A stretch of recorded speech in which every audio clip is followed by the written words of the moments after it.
2019 meeting of the Kennebunkport Planning Board. I guess the first step is attendance. It appears we're all here. So, therefore, let's get to approval of minutes. There were minutes distributed for the last meeting. Did everybody read them? Concur? Yep. Okay. Got a motion, please? Move to accept the minutes as we read them. I'll second that. In favor? Okay. Well, good. Which brings us to the agenda.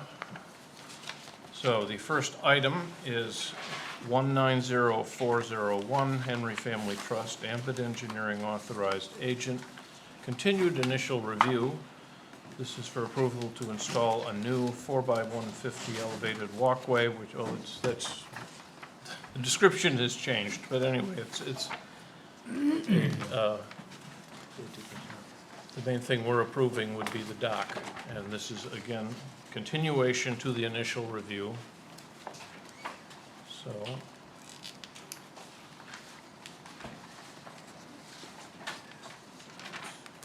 Thanks. Oh, thank you. thank you. Wow. Thank you. Okay, so that's from the DEP, okay.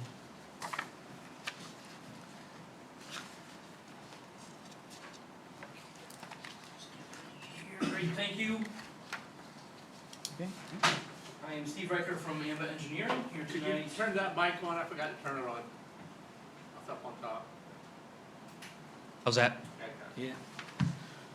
Good evening, I'm Steve Reicher from Hammond Engineering, here tonight representing Christian and Krista Henry for property owned at 22 Ebbs Cove Lane in Kennebunkport. Joining me tonight is Christoph Collinetz. He's from Riverside and Pickering Marine. They are the marine contractor that would construct this dock if approved. So if you have any construction-specific questions, he's here tonight to answer any of those. Obviously, we were here in May and June for this proposal. We have a revised application, we have a revised set of plans, and I'll talk about those revisions, and I'll talk specifically about what we've revised in the application itself. We still have a 4x16 access ramp that we're proposing. We still have a 4x60 pier, a 3x33 foot gangway, and a 10x20 float located by two helical moorings. The structure will have a total length of 116 feet. Does incorporate 3 feet of overlap of the gangway onto the float. We're depicting that on the plans that we have 3 feet of overlap.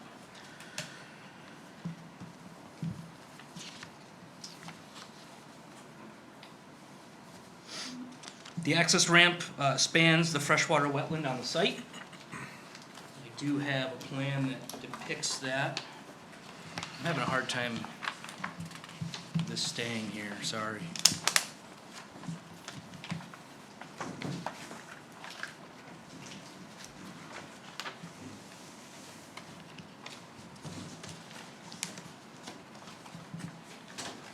So just for clarification, the area that you see on this plan shaded blue is the freshwater wetland associated with the site. The area that you see shaded in green is the salt marsh associated with the site. The access way essentially serves as a bridge that gets the foot access over the top of the freshwater wetland to the start of the pier. The start of the pier begins right where the salt marsh is, where the green is. So the need for the access way is so that they can have easier foot access. Soils in the area of that freshwater wetland are fragile. They're quite wet, and there's vegetation there that we don't want to disturb. So in order to allow foot traffic, we have this access ramp that essentially provides a bridge that gets you to the start of the pier that goes out over the tidal marsh.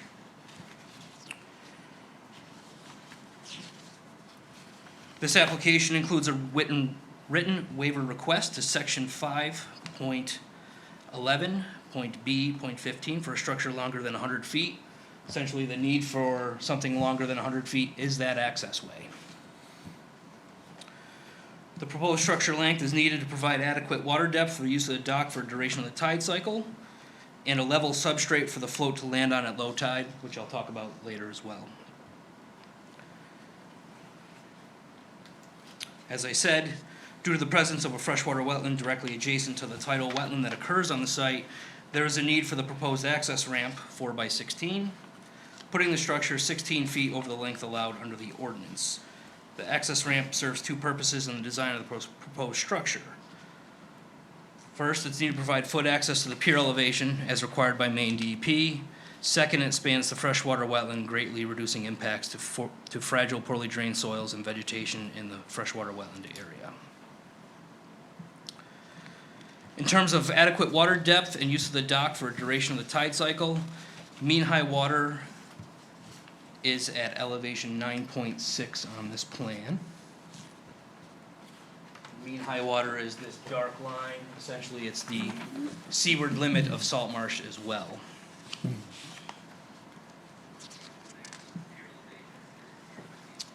Mean low water is at elevation 0.34, which is a difference of 9.26 feet. It takes 6 hours and 24 minutes to go from high tide to low tide, or vice versa. This tidal datum is derived from NOAA Station 841-89100, the Kennebunk River, and the tide rises and or drops approximately 1.42 feet in an hour. With mean high water at elevation 9.6 and the float elevation at 5 at low tide, the float will have a vertical fluctuation of 4.6 feet. This fluctuation of 4.6 feet equates to 6.47 hours of use per the tide cycle. I know that was a request of this board at the June meeting of how long a duration would be where the float could be used to secure a boat, and that number is 6.47 hours of the tide cycle. Tide cycle is from low to high, back to low. That's a complete tide cycle. You're saying 50% of the time, roughly? Is that Yes. your point? Yep, Okay. yep, exactly. Thank you. Please note that this calculation is based upon mean elevations per the NOAA station cited. Conversely, shortening the docking structure to 100 feet total length is not feasible, as the float at low tide would land on a 20% slope, which is located between elevation 5 and elevation 8. Floats for tidal docking structures are designed to land on somewhat level substrates at low tide. A float landing on a sloped substrate would place forces and torque on the float and gangway that they are not constructed to withstand, and also the same forces and torque on any boat attached to that float. Also, a float landing on a 20% slope also provides a float surface with a 20% slope, compromising safety of the user. You can see where it might be hard to walk on a float if it were on a slope. Attached to your application are 3 alternative sketch plans, which I put together. This is the first one. Alternative 1 is the proposed design submitted with the current application. It represents the least impacting alternative, as it impacts the least amount of wetland resource, utilizes an existing cleared pathway on the site, which is located in the shoreline zone and the resource protection zone, and allows for a structure that will perform the intended use, providing the property owners with a reasonable time period of dockage during the tide cycle. Some things I want to point out on this plan: I've drawn in the 25-foot side setbacks, so to speak, which are required by the Army Corps, and as well as the Kennebunkport Land Use Ordinance, section 5.11.B-5. So after you draw those on the plan, you can see there's a limited area of where a dock could go on the property. The second step for us was to design a dock that represented the least impacting alternative. That is the only alternative that the Army Corps and or the DEP would approve, providing that you're impacting the least amount of wetland resource with your project. As you can see, if we move the dock northerly along the property, the size of the salt marsh and the size of the freshwater wetland increase in size. So moving it north would not represent the least impacting alternative. We are showing the dock now where we have a crossing that is the narrowest possible on the lot. Alternative 2.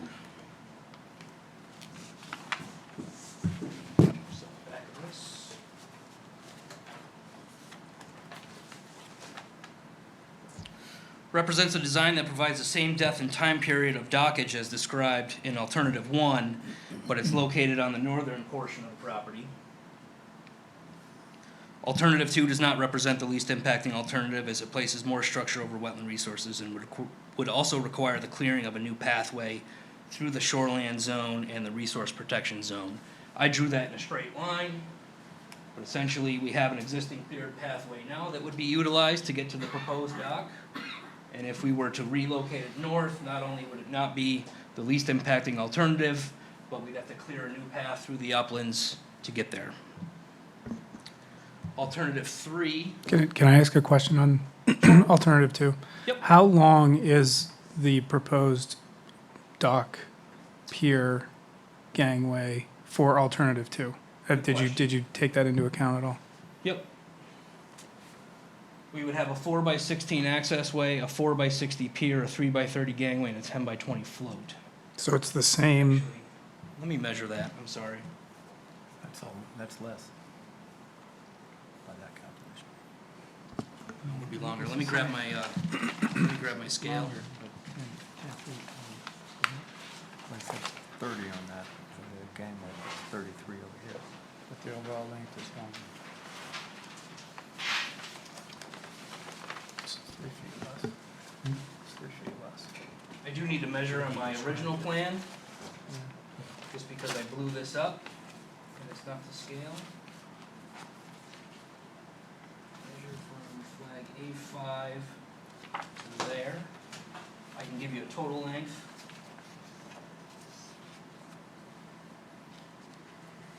From A5 to, will be 125 feet. Yeah. What those components would be. You're saying It could be any combination of access way, gangway, it would pier. actually, the figures you gave said it would be 3 feet shorter, but you're saying actually it would be, Yeah, I made an error. 9 when I feet wrote that, longer. I'm sorry. It would be longer, yep. 116 feet versus 125 feet. because you had to go further out? Further, yeah, exactly. Further to get to the same depth of water. You can see I've placed the floats right next to each other. So essentially the same depth, to get to the same point. And you could take this and you could rotate it, you know, in any direction you want. It would still need to be longer and it would still impact more wetland, so that's why I wanted to show this alternative too. So when you say impact wetlands, what do you mean by that? Do you mean impact on the freshwater wetlands, impact on the marsh area? Both. Okay. Both, it would be both. So I did provide some numbers here, which you can compare to, well, they're right here. So currently, we're proposing 545 square feet of indirect impact. What indirect impact means is impact by shading. So we have an elevated structure over the wetland surface, and we have 12 square feet of direct impact. Direct is the actual pile that goes into the substrate. For alternative 2, we would have 610 square feet of indirect, which is more than the 545, and the direct increases by 2. We would need 2 more sets of piles. I'm sorry, 1 more set of pile for a total of 2.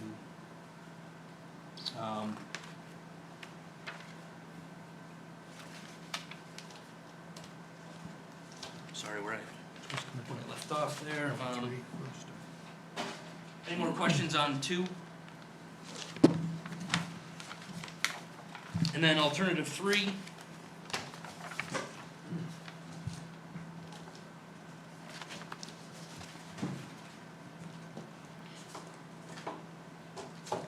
Is essentially what the dock would look like if it were exactly 100 feet long. You can see that the float lands on this area that is a 20% slope. So we've shortened it by 16 feet. The float would land on an area that's a 20% slope. I've also drawn it in profile view, so you can see what that looks like, and the float would land on that slope right there. Did you consider having the skids be 2 different depths so that it would compensate for the slope and essentially making the dock flat? We did not, and I can have Christoph maybe comment on Why how you wouldn't that- do that, or? how that doesn't work or why that wouldn't work in that situation. Can you go up there? Sorry.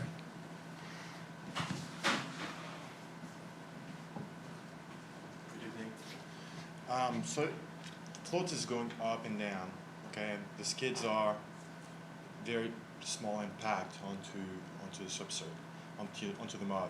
So, but eventually is going to be settling down a little bit, more on one side than the other. So eventually you're going to have your float like tilting. We do a lot of piers and float and all this stuff up Yeah. Maine, New Hampshire, and it's pretty much, every time the skids are, you have to be flat.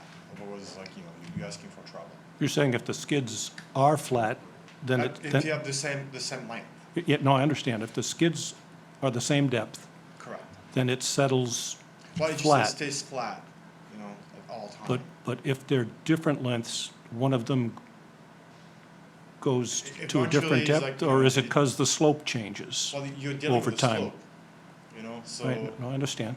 So you have a lot of you have the water that eventually kind of like wash this Yeah. dirt away. Yeah.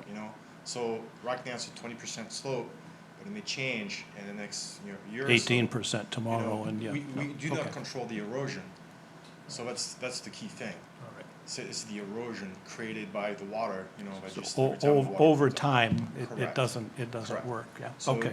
it's, can't tell you if it's gonna happen next year or 2 No, years, but I appreciate the clarification, thank you.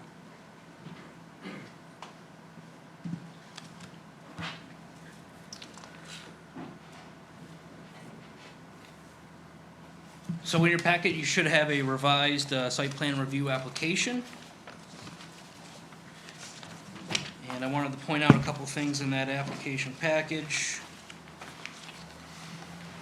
Specifically, the checklist, I revised the checklist to reflect that we're asking for a waiver.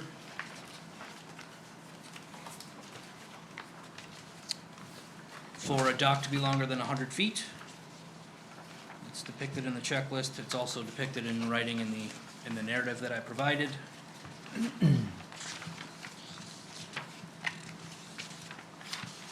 The other item I wanted to point out. I'm trying to get to it here, sorry.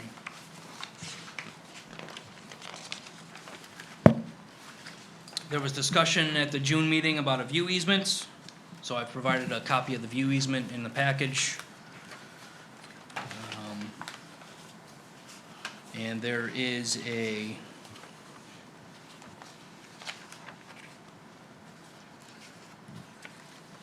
some verbiage in here that I did want to read.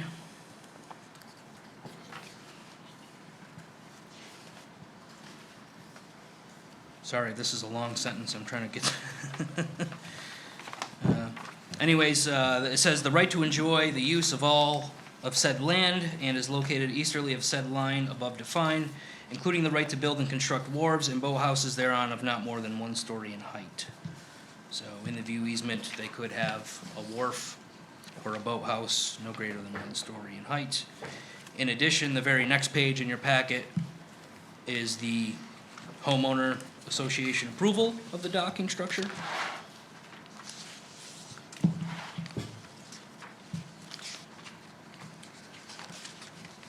Another item I wanted to point out that was a discussion at the last meeting was the question of the distance across the water body. Steve, just to clarify, the homeowner association, does that include 22 Ebbs Cove? Are they a member of the I believe so. homeowner association? I thought we said they were separate. I think they're separate. This is, so this, is this dock for 22 Ebbs Cove? It Or is. is it for the entire is. homeowner association? No, it's a single standalone lot. Yes, no, I understand But, that. and I believe there are a couple of lots that are part of a homeowners association. It's not a condo, it's a homeowners association, so. Right. The deed says that it's subject to the declaration of covenants, restrictions, easements, charges, and liens for Ebbs Cove. So I'm guessing that it's part of the homeowners association in some respect. That's how I understand it. Well, doesn't the homeowners association restrict any dock to one dock for the whole group there? That, I've not read the declaration, so I thought it did. I'm not sure. So that would be a community? I guess there was, That's a there was big a, difference in usage. this certificate of approval by the declarant that appears to be recorded in conjunction with the deed. And I think, if I remember correctly, I did not go back and look at this, there was some ambiguity as to the authority given to the Henrys as to what they could and could not do as far as a dock was concerned, which is, I think, is why we asked for the supplemental authority. We can look at that again if you want. I mean, I think in, The only problem I have with that is that the homeowners association restricts all the lots within the subdivision to one dock. And if the Henrys are under the homeowners association approval, does that mean their dock is the one dock, or can they put in a separate dock? I don't remember seeing the declaration, to be honest. And we can go back and look at that. I'm not sure that that would hold up, I don't think so. whether this is complete or not tonight, but, Yeah, So perhaps, so if there is, and I haven't seen it, I just got my package today in the mail. If there is a homeowners association letter in here that says, we think this is okay, all we're doing is we're putting a problem on, potentially on someone else in the association in the future. possibly. Yeah, so, but if the homeowners association has given us that letter, then I'm fine with that today. I'm not, because if a separate part of the homeowners association says that for the whole subdivision, there can only be one dock, I don't see, either they're under the homeowners association covenants or they're not. Well, they must be, because could- we had to get approval from them. yeah, they could voluntarily submit themselves to it, but, or the homeowners association could amend the declaration and change its rules. I mean, all we'd have to do is stipulate that this means that there won't be another from an abutter in that homeowners association.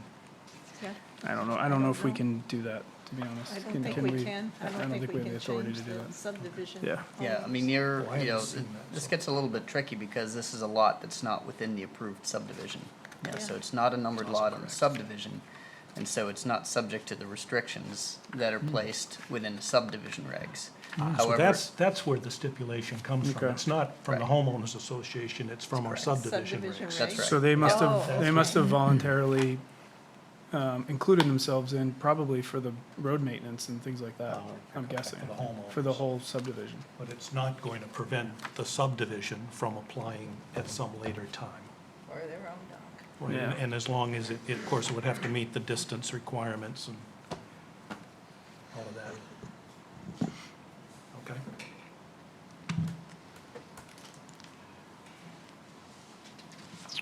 I wanted to address the length of or the width of the water body. Oh, in your packet, you should have an aerial photo generated from Google Maps. I did look in the ordinance. There is no definition of water body in the ordinance. So I did use mean high water to mean high water. I did use that because that is the shortest distance and would be the most restrictive. And I calculated that to be 263 feet. We did also add that to the plan, and we also included a note on the plan that describes how the 263 feet is generated and where it came from.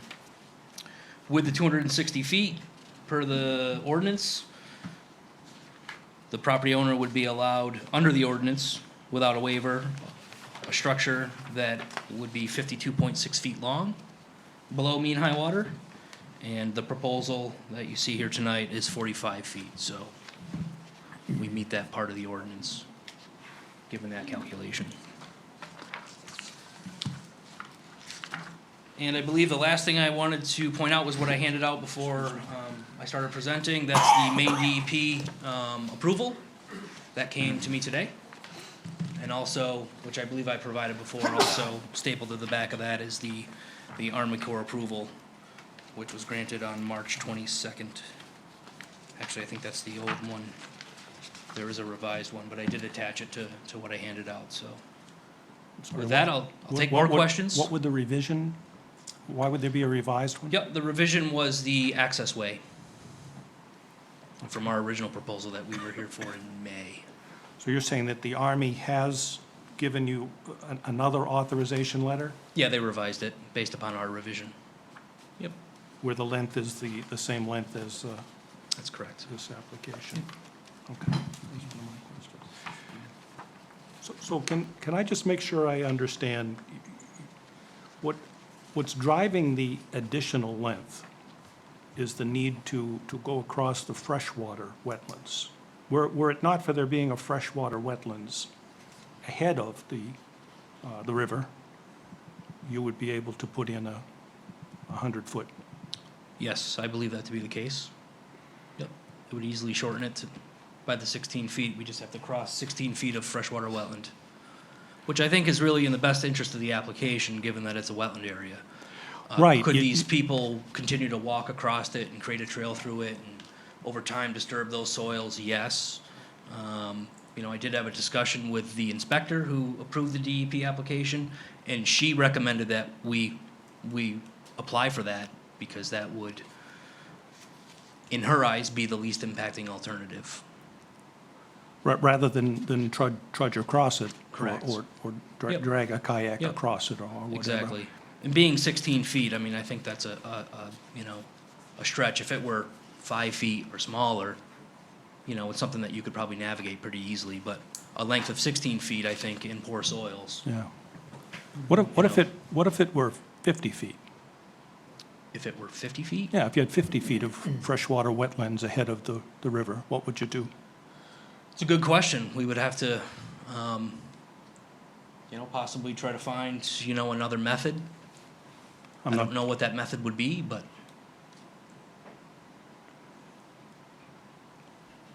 you know, maybe we'd be back to the discussion of the raised boardwalk. I'm not sure.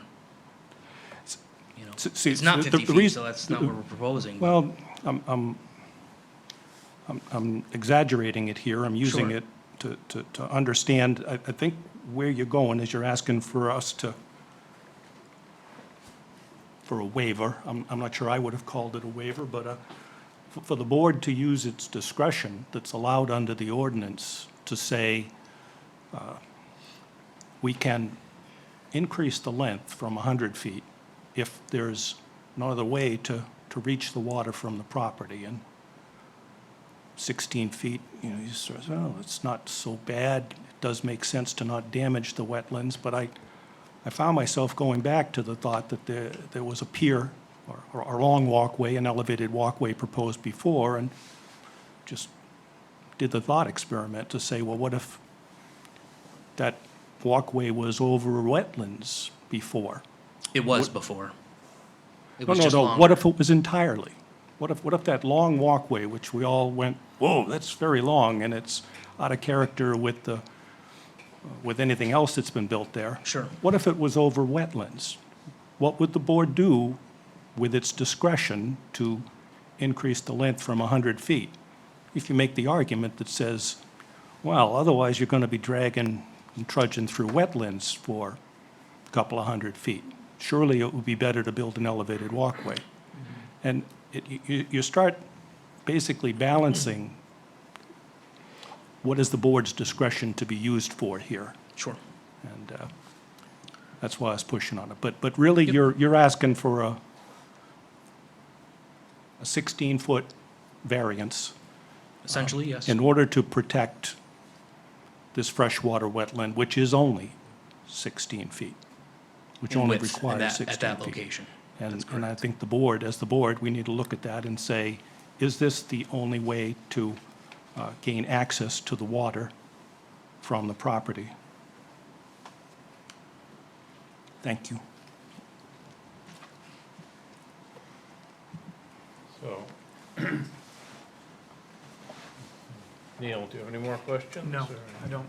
I think this answered a lot of them as far Yeah, I as think they answered a lot of them. buttoned everything up. So, Nina? Anyone else? I checked with the marinas this morning, and Chicks doesn't have any availability. Kennebunkport Marina said that if you store and service there, you can get a slip in the spring for the whole season and beyond. And I checked it's called DeMillo's now, up by the bridge, and they've got 2 20-foot slips available right now that you could have for the rest of the season. Okay, So I just wanted to clarify that. sure. I believe in my narrative I have, Yeah, you've got Chicks, they didn't have anything, and Kennebunkport and Yachtsman, which are the same thing now. Right, that's what they told me on the As I flyer. said, if you store and service there, they've got slips for you next season. And DeMillo's, which is up at the head of the river next to the bridge, it's technically in Kennebunk, although they refer to it as Kennebunkport. gotcha. It's got 2 slips available now at 20 foot. Okay, I didn't inquire the price, and Chicks Marina had an opinion on those slips, but there you go.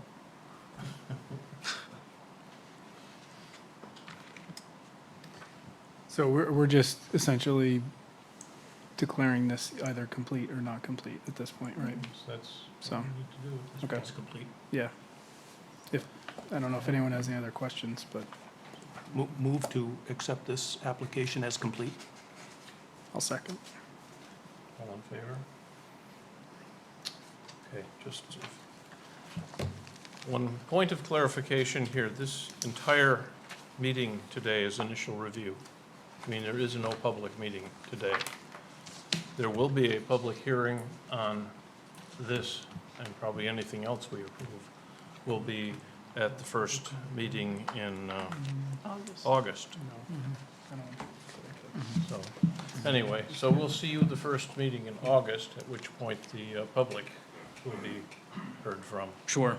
Is there anything that the board would like me to do between now and the next meeting to provide any more information? Well, you'll need to provide information to anyone from the public at the public hearing. Sure. So I would be prepared for that. Yep. Do we need more A letter? information on Deed? the deed, the subject Homeowners. of, that we were talking about, the homeowners association? Well, I think if I it's a subdivision reg, that the subdivision can only have one dock. I don't know, I still don't understand why they would be subject to the homeowners association rules. If they're separate from the subdivision, there's a question there about authority. Well, and I'm not gonna, fully speculate on it, but, I think, the fact that they use, the fact that they use EBSCO, that they use the road, I would suspect that it's, as opposed to having homeowners association, road maintenance, a road maintenance association, and a subdivision, I suspect just for simplicity's sake, they were So they're included just in the HOA. basically contracting from the subdivision or something like that. Yeah, Sort of- something along those lines, yes. Okay. Yeah. Okay. I have one question, though, that we might want to have clarified, and that was raised.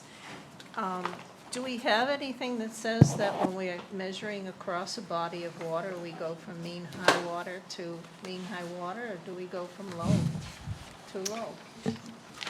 From a shoreline, I think. Yeah, and I think we had that discussion on a dock maybe 6 or 8 or 10 months ago, and the definition is not clear, which leaves it open to interpretation, I think. Well, that's a big issue if we got all these people wanting to put docks into places that are shallow and, at low tide, they really go down to a trickle of a stream. I guess my thought on that is, if it's low tide, you don't have any boats traversing that inlet anyway. So really, it's at high tide, and you'd want to take, I guess, the full scope of the mean high water mark. What But it's an about- At least estuary, What about too. half tide? Well, It's an estuary as well. Do you go for, and if it says shoreline, do you go from where the freshwater mark is to freshwater mark? Do you? We could do that, and the measurement would be much larger. It would be even larger in that instance. But So I use the most But the definition restrictive. is not clear. Yeah. I thought that was good. Thank Right. you. I thought that made sense.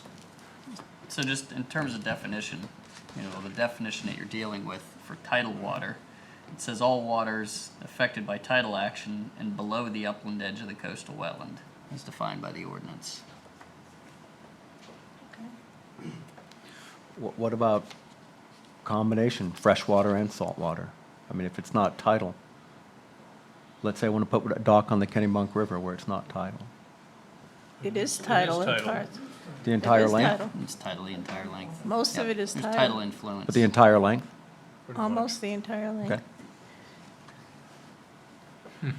Certainly tidal influenced. Yep. And the areas where you get up, where it's brackish, there's, And there the shoreline would be defined on freshwater. So, yeah, onward and I should upward? say all those areas that are within the jurisdiction of Kennebunkport. All right, Yeah.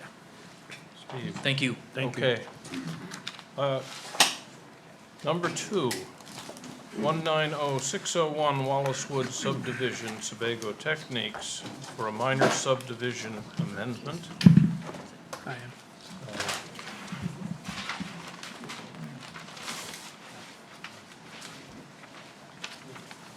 Thank you. Hit it, Mr. Doe. Steve Doe from Sebago Technics, here on behalf of Porter Holdings, Inc., to request some minor amendments to the plan.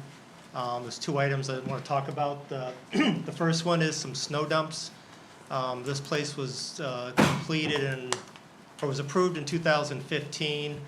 All the lots have been sold. They've gone through several winters out there plowing snow, and started to come across some issues with where to put the snow as they're plowing around the cul-de-sac. So, working with the Public Works Department, Warner, Mike Claus, we've met out there numerous times, even with the homeowners, to try to find places to put the snow that are actually outside of the right-of-way. So, we've come up with 3 locations where snow is pushed during heavy snowfalls, and they actually end up on other lots, so we have to amend the plan to show the easements for that. So there's one right here. There's one actually on the, what was the Reed's lot. And then there's another one down on lot 6 over here. I don't know if anybody was in here when this project was going through the board. Okay, so this is designed as a public road. This little spur was designed as a private road. So the town would only plow this section of road here. They won't plow this short section. So this snow dump is to handle the snow from a private plower that would come here, plow this. And there's actually a driveway here, so that's why it's kind of where it's at. They push the snow, and then any excess that doesn't get winged off would come here. Steve, just to clarify, you said it was designed as a public road. Is it accepted as a public road? I think it's still going through the process. Maybe Warner could clarify that, but Okay. So, the town did vote on essentially to accept maintenance responsibilities. So, and that was specifically defined. That was this. That was specifically defined as far as what that was going to be. The town did not take ownership of the road, but only, again, took over maintenance responsibilities such as snow plowing. So is the easement for the benefit of the town? the town. Yes. Okay. Yeah, for places to push the snow. Because as they come around this cul-de-sac and start winging the snow, since they don't plow this, they dump a big amount of snow right there.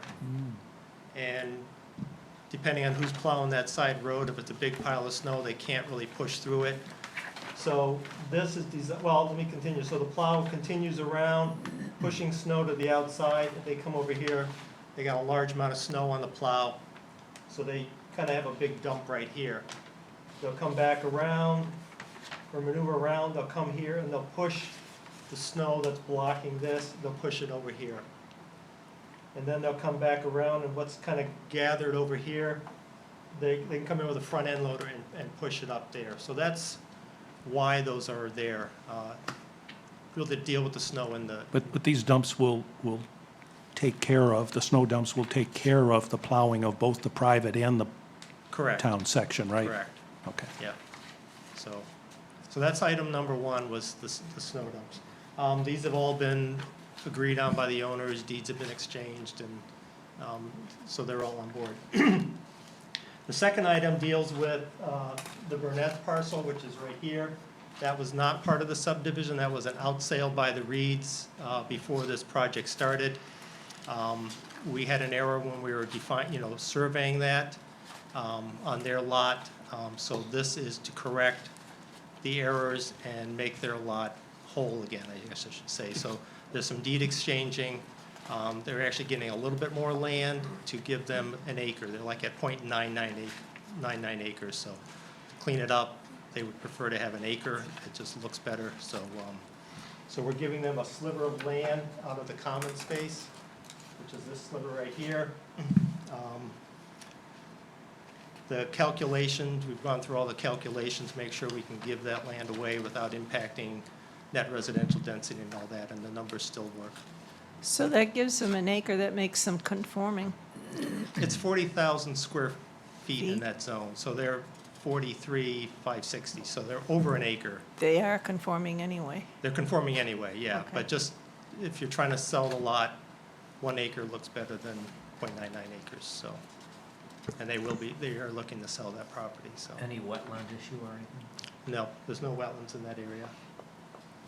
There's a wetland area right here. This is all upland area on both our common land there and their lot. So, Steve, what was the issue with the description? Are you actually giving them land, or was it their land? And It's part of it, it's kind of a swap. Kind of a long story. We actually discovered the error when we were going through trying to deed the right-of-way to the town and deed the common land. So this was the original Wallace residence here. When this was all Wallace, that lot was broken out, and there was several scenarios on what the configuration of that lot was going to be. And it ended up with, let me kind of back up. So there were several descriptions, and the road was also in at that time. This road was in there. So they were kind of going back and forth. Another surveyor was going back and forth with the configuration of the lot, how the road can work out. And we ended up getting a plan from the surveyor of what the road layout was going to be. And we kind of went with that. But it didn't match the lot. Obviously, the lot descriptions take precedence, but we went with the plan because the plan aligned best with the road that was already there. If you actually look at what their deed is, their deed had some really odd shapes to it. So what we're doing is we're kind of giving them some land, they're giving us some land, kind of swapping it, but there's still going to be a bigger lot than what they started out with. so what are they giving you? Because what they're giving you, I'm not sure is shown. No, it's not, but On there. I do have a Does that- graphic here. Does that need to be shown on the revised plan? The portion they're giving you, or no? I don't think so. We're doing some deed exchanges with them. Just to make it so this isn't a lie. Yeah.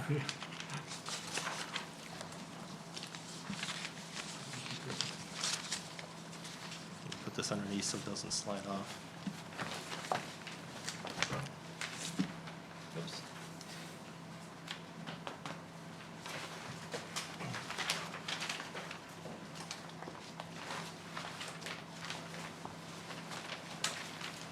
I don't know if you can all see this from back there. I may pass it around. So this is the road. This is an enlargement of that area. So this is the road that comes through. What's in orange is what their original deed had. So so this was their original lot, was like this. What's in yellow, we had actually had their lot line right here. So you can see the existing road was pretty much touching their lot at this location. But it's a lot further from here, and the lot's a lot further from the main entrance. So if you're trying to define the right-of-way for that road, which is actually was already kind of approved as a private road, they didn't really match up. So what we're giving them, or they're gonna give us, they're giving us this little sliver here, and they're giving us this here. We're giving them the yellow, and a little bit more back here. Like I said, it's kind of an odd thing, but in the end, they will be whole again. And the subdivision plan, as we have it with the right-of-way, will still be accurate, yeah. So you'll end up bringing us a fresh new Mylar to sign after all these? Well, the Mylar that you have in your packet reflects The new one. the Right. new one, So upside up. yeah. Okay. Different question? Pardon? Different question? Okay. Is there an authorization letter in the package somewhere? There is not, but I will get, when I've talked to the Burnetts, they're on board with it, but I figured that was an item you'd be asking for. And then, can you help me understand why there's a trustee's deed and a warranty deed?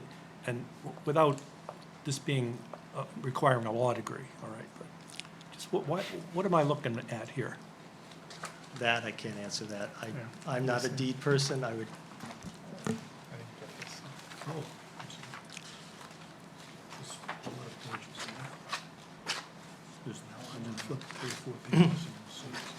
oh, I think it's,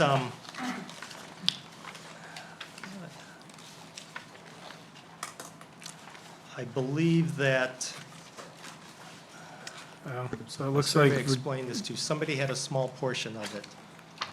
so it looks like trust. it may have been, half interest was held in the trust and the other half interest was held individually. That's, I think, what it was, So- yeah. All right. Somebody smarter than me. I have an Quick- odd quick look. question. No, I Don't hold understand. me to that. It just, I haven't seen this before.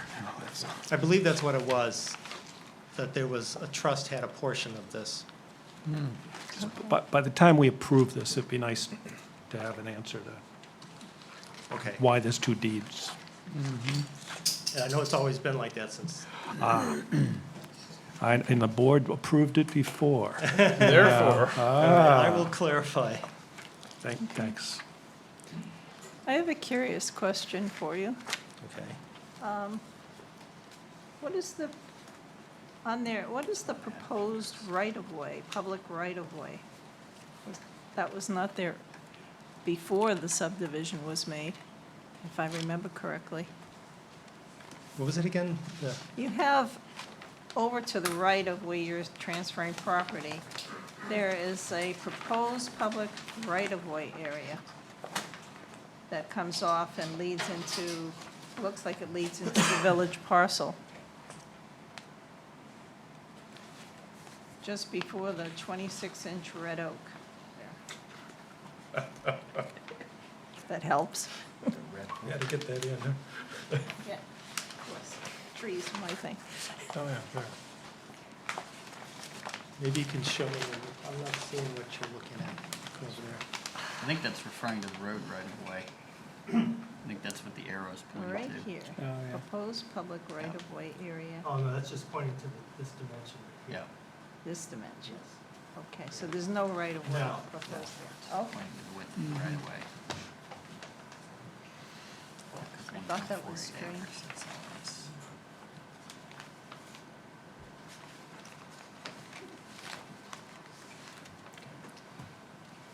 So, everybody okay on this one?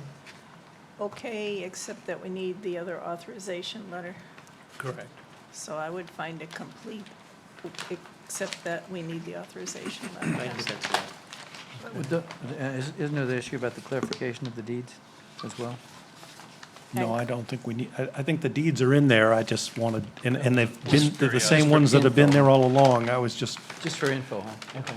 I had asked that too. I'll talk to my surveyor because he explained it to me and All right. thanks. I can't remember. So, I have a motion. I'll make a motion to deem the application complete except for the authorization letter, which should show up before the public hearing.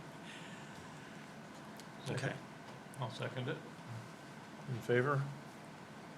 Okay, so, once again, that means first meeting in August. And I guess I need an assignee for this little cutie. I'm not here the first meeting in August. Well, How convenient. that's some excuse. So does it go up the line here? I was gonna say, see who else. You Okay. want this one? Okay, You sure. got this All one, right. Larry. Okay. Okay, now we have, Now we have some. that was the second of the two. Second, now we, I believe, see someone who looks a lot like you on item 190602, Kennebunkport Marina. This is a site plan review for a boat storage building. This is a conditional use in the, looking for Werner here for a second. This is conditional use, right? Correct. So Yes. In the farm and forest. Conditional use for farm, application. it's a farm and forest, and therefore there are conditional uses that have to be approved. Site plan has to be approved here. That's correct, yes. So, why don't you proceed? Sure. Steve? I'm Steve Doe from Sebago Technics here on behalf of Kennebunkport Marina. Also with me tonight is Sean Dumas. If questions arise on their operations or other things, he'd be happy to talk through this. So this is a piece of property at 83 Log Cabin Road. It's 3.31 acres. It's undeveloped, primarily wooded. There are some kind of overgrown field areas in this portion here, but the majority of the site is wooded. There are some wetland areas on the site and some drainage areas, so what you see in the darker green is the wetland areas on the site. There's off-site runoff that comes down through here, makes its way, and then comes over here and goes under Log Cabin Road through a culvert. There's also a culvert located over here that handles some of the drainage from this area. There was a house on this property, but it was removed back in 2005. It was purchased by Chickadee Trust. They held it for quite a few years, and actually we'd been working with them on that and had actually looked to do some development on it at the time, but did not proceed with that. So the proposed plan is to build a boat storage building. This would be a heated structure. Its size is 11,610 square feet, which would be the primary building here. There's also a smaller building located here, which would also be a storage building. That's 2,268 square feet. Both of these would be heated structures where the boats would be stored. The larger building, they're anticipating getting maybe 20 to 28 boats in that structure. The smaller building here, maybe a few more boats or maybe equipment storage such as trailers or trucks that they operate. The balance of the site, which is in the gray, is a paved area, which would be used primarily for maneuvering to get the boats into the yard and into the building. They do anticipate some outdoor storage of boats, maybe 10 to 8 boats that they're looking to store. They would back in over here.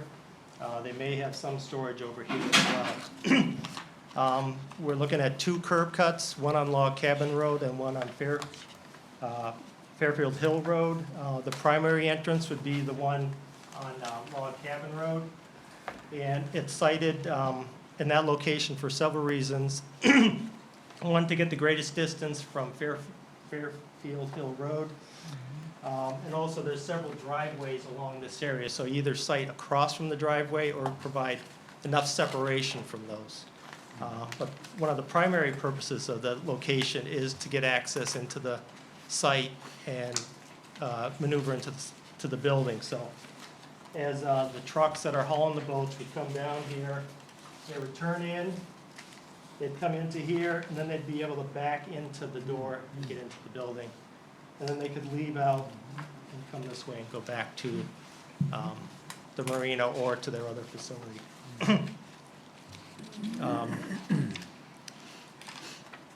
We will have a septic system on the site. There will be a small bathroom in this building. We're looking to put a septic field up in this upper corner of the site there. It'll be a pump system. We also will have a well, which I believe is right over here. We have a couple of stormwater management areas on this. We've essentially broken up this half of the site to drain to two stormwater treatment tanks that we have in the front here, or filter tanks. The balance of the site will come over to this area to a stormwater treatment area there. Given the pavement on here, this will have to go through DEP, and we've actually filed that application. It's in their review process now. As I stated, this is a storage facility. I know there was a lot of concerns by other neighbors. We've seen the letters on them regarding repairs and maintenance and all that. This is a storage facility. They may be washing boats, but the marina has a facility in Biddeford on Route 1 where they do all their maintenance. Boats are wrapped up there. Any engine work and all that is done up there. It's not going to happen here. When you're dealing with maintaining boats, there's fuel, there's hazardous waste and all that stuff. They don't want to have that at this location. There's handling of all that. That happens where they're already approved for that.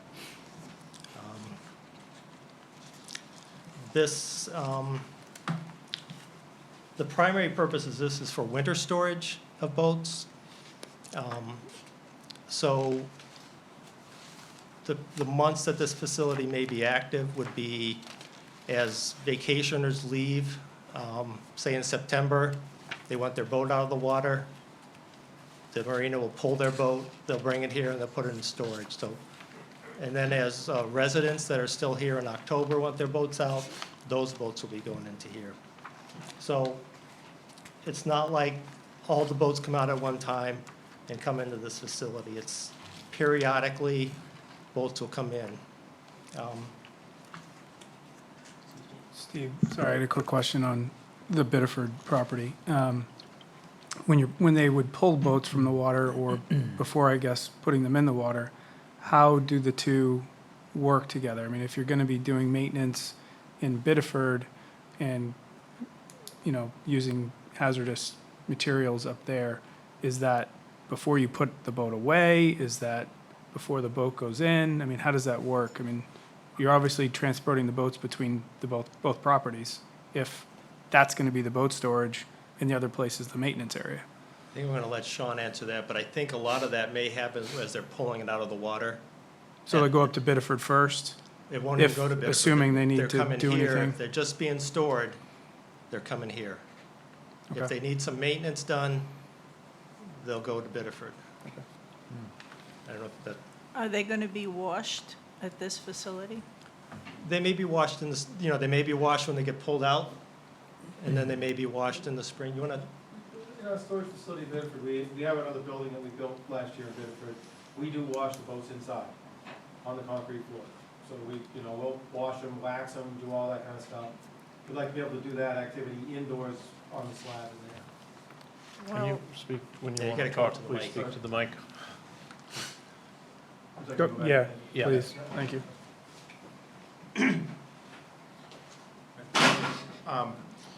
We do, in the Bedford facility indoors, we do wash and wax the boats inside. And we would like to be able to do that kind of activity there. It's prohibitive if it's allowed to not have to transport the stuff up, just to give it a bath before it goes to the water. well, we just approved another boat facility, which is down at 5 Points off Log Cabin Road there. And one of the issues that came up was even washing boats.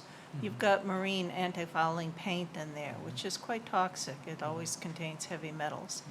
And, if you're going to do any washing or anything like that, you're going to have to follow the main rules, basically, regarding that. And you may get toxic substances coming off, and you may have to have some sort of storage basin, something whereby you can take the residue from your washings Yes, so we're set up to be compliant with that. It's actually a federal Clean Water Act, I think, that you're referring to, that was passed in the early 70s, mid-70s. And the state's been enforcing that more and more. And none of the boatyards are allowed to put any of that to the ground. So that, we would fully expect that. The primary concern with that is when it's pressure washing. Any place that we do that, we're collecting and filtering the water. We treat that water with its own, with the filtration system that we have, and then we have two ways to dispose of it. We can test and see if it's allowed to go. In a lot of places that I've worked in the past, we've been able to filter that water, and it's been allowed to go to like a public sewer, as long as the copper's low enough, which it tends to be. Or if need be, we can have that water, because we've collected it in tanks, we have the ability to take that water and have it disposed of if need be. That's never been the case, but if we had a spike for some reason where the contaminants were too high, we wouldn't discharge that water. We would have to deal with it as a waste product. Well, are you planning to put that kind of facility into the storage? So what I've always done and we continue to do, it's what we do Biddeford, is we do, they're temporary containment berms. I like those because they're not out year round. So they're a rubber thing with sides, they're drive in, drive out. Everything falls in that into a filter product. And then you pump out of that into your filtration system. You're reusing that water as you're cleaning the boat bottoms. So you're really generating a very small amount of water, because you can use that filtered water to go back into the pressure washer to clean that stuff down. Okay, what I'm asking is, are you planning to put that kind of facility into this storage area? If we were to pressure wash boats there, we would bring that temporary berm in to do those boats. I don't know that that's the case, that's not our plan, but. Well, suppose you get an old boat that has stuff flaking off of it. You don't have to pressure wash it very much, or pressure wash it at all, to get something coming off that boat, which could be contaminated with copper. Agreed, yep, but that's again why there's a zero tolerance. Even if we're painting the boats and stuff, we have to put tarps and everything down to do any of that kind of work. We understand that. Okay, well, what I'm saying is, if you're going to do any kind of washing at this facility, it sounds like that you need at least a temporary containment system. Agreed. But that's what that temporary system is that we have, that we would roll out and put on That's the a boats. third party that brings that in, right? No, we own that and maintain it, yeah.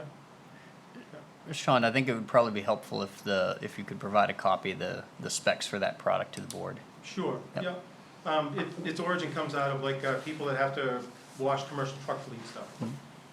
Meant to drive your tanker truck or something like that in, or if you were to have a truck on the road that had a leaky engine or something like that, and you were bringing it back to your facility, couldn't work on it right away, you would park it on this particular mechanism, and that would contain everything. No, I understand how it works. Okay. It's just that if you're going to do any washing of boats, I would like to see some sort of requirement, basically, to have a containment system there, whether it's temporary or permanent, so that we can be assured that the water is not going into the water table.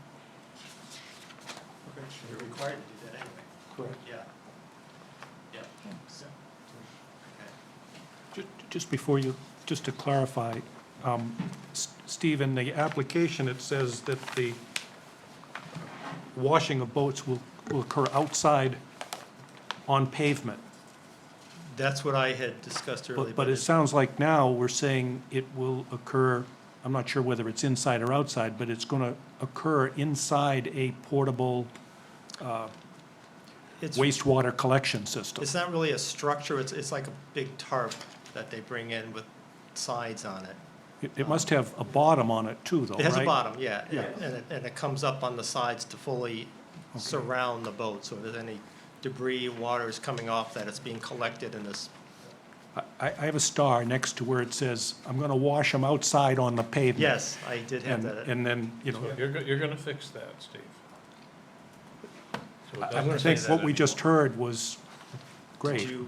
You're gonna wash them inside, or are you thinking of, And when she originally asked the question about the washing, and you had to come up to the, in my vocabulary world of the boat. You gotta come up to that.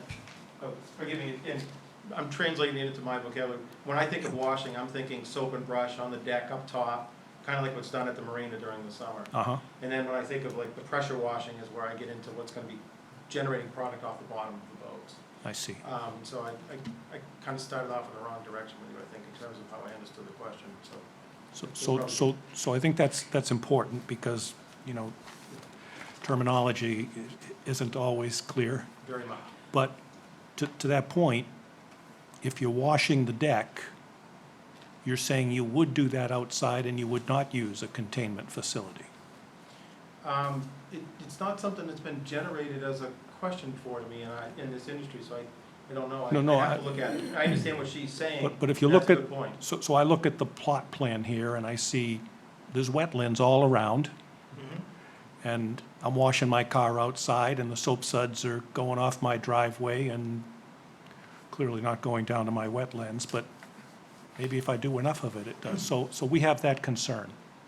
Fair one. How do you keep from contaminating the wetlands if you've got any kind of washing going on outside, even of employee vehicles? That's all. And that's why we have the stormwater management systems, so that all the runoff from this parking lot is going into these two treatment tanks in this area. And then over here, these are actually sand filter basins to deal with any kind of runoff. You know, car parking there with, you know, oil dripping off or whatever, any kind of parking lot, so this meets the state. I understand that. Okay. But I also understand the human factor. You know, it's like these landscapers are nice people, but, you know, they hire kids for the summer, and they come down and they park in front of my mailbox and Yeah. across my driveway, and when you have people bringing in boats and you have employees and so forth, and somebody's washing a deck, they say, oh, let's do the bottom too while we're here, and so forth and so on. You know, you may have good training and you may not have good training. So I think there needs to be something there, you know, and make very clear that if there are any chance of toxic substances coming off, because the water table is so high there, Yep. you don't want it getting into people's wells, you don't want it getting into people's wetlands, Very good point. so. Okay. I have a clarification question. As I'm reading through this thing, you've given me a deed that sells the thing to Chickadee, I think, but in the contract for sale, it records another deed at books 17542, page 799, and that's not the deed that you cite in the application. It's a different deed. I'll get clarification on that. I would like the correct deed, make sure the correct deed is in there. As far as your setup is concerned, I have a real question there. One, is we just went through this with traffic on North Street and Log Cabin Road and 5 Points. And I've been through this with the Village Parcel, I've been through this. Traffic now backs up on North Street. You know, you go to the post office and it backs up to Lock Street during the summer. It's getting so bad. And you got a lot of people going in and out on North Street. Is there some way to set this up so that you use the side roads to go in and out? The other boatyard that we approved, you know, it does have an entrance off of North Street, which is not comfortable, but it also has one on the side street. But where you are on North Street, there's even less visibility. And, you know, to bring big boats and a trailer and so forth and have them go in and out on North Street is not the best situation. The other question I have for you is you have your big storage building there impacting, and I forget what you said the dark point is, some of the wet areas. These dark areas are the wetlands we're actually impacting. Yes, and I'm wondering if you couldn't take that plan and switch those buildings around so that the big one was on the right and the small one. Well, there's kind of a reason, I figured there was a reason We there, wanna but get it would the- be nice not to impact the wetlands. we wanted the biggest building to be kind of in the center of the property, farthest from any homes. That's why it's where it's at. We're only filling 4,000 square feet. I know that you're very sensitive to wetlands, but it's a very small impact. And again, we're trying to push this building far from the road as we can. You know, if we start sliding it down, it's getting closer to the road. If we slide it this way, it's getting closer there. And I really don't, this is more of a future building that may or may not happen. We're not impacting the drainage by filling that well in. The water still comes down here, makes its way and goes up that way. Do you have approval for impacting those wetlands? It's part of our DEP permit, and it's only 4,300, or it's under 4,300 square feet. Okay.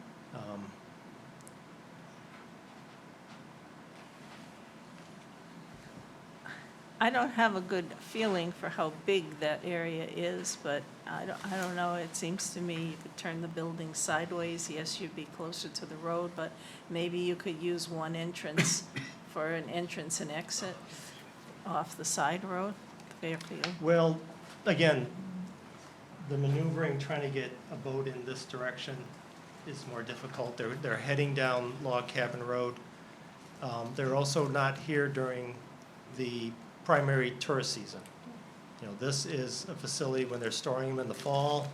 They're coming out, and pretty much from June till September, there's no activity at this place. Boats are out.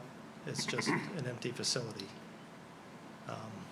So the boats are coming, like I say, in maybe September, you may get a boat coming down here. They'll pull in, they'll put it in. It's not like they got 3, 4 boats coming down at once trying to get into this facility. I don't know. It's a When straight we- shot. We approved the other boatyard. I thought there wouldn't be so much traffic, but I see it always full of boats. Well, that's a different operation than what this Yeah, place is yeah, gonna that be, too. is They do cleaning a and lot of it. maintenance and so Exactly. forth, yes. And selling boats too, so they're And some- always out there because of the presentation for sales. I You see. notice they're the same boats all summer. I think that matters. Are you going to be selling boats off of this lot? No. What if one of the owners wants to sell their boat?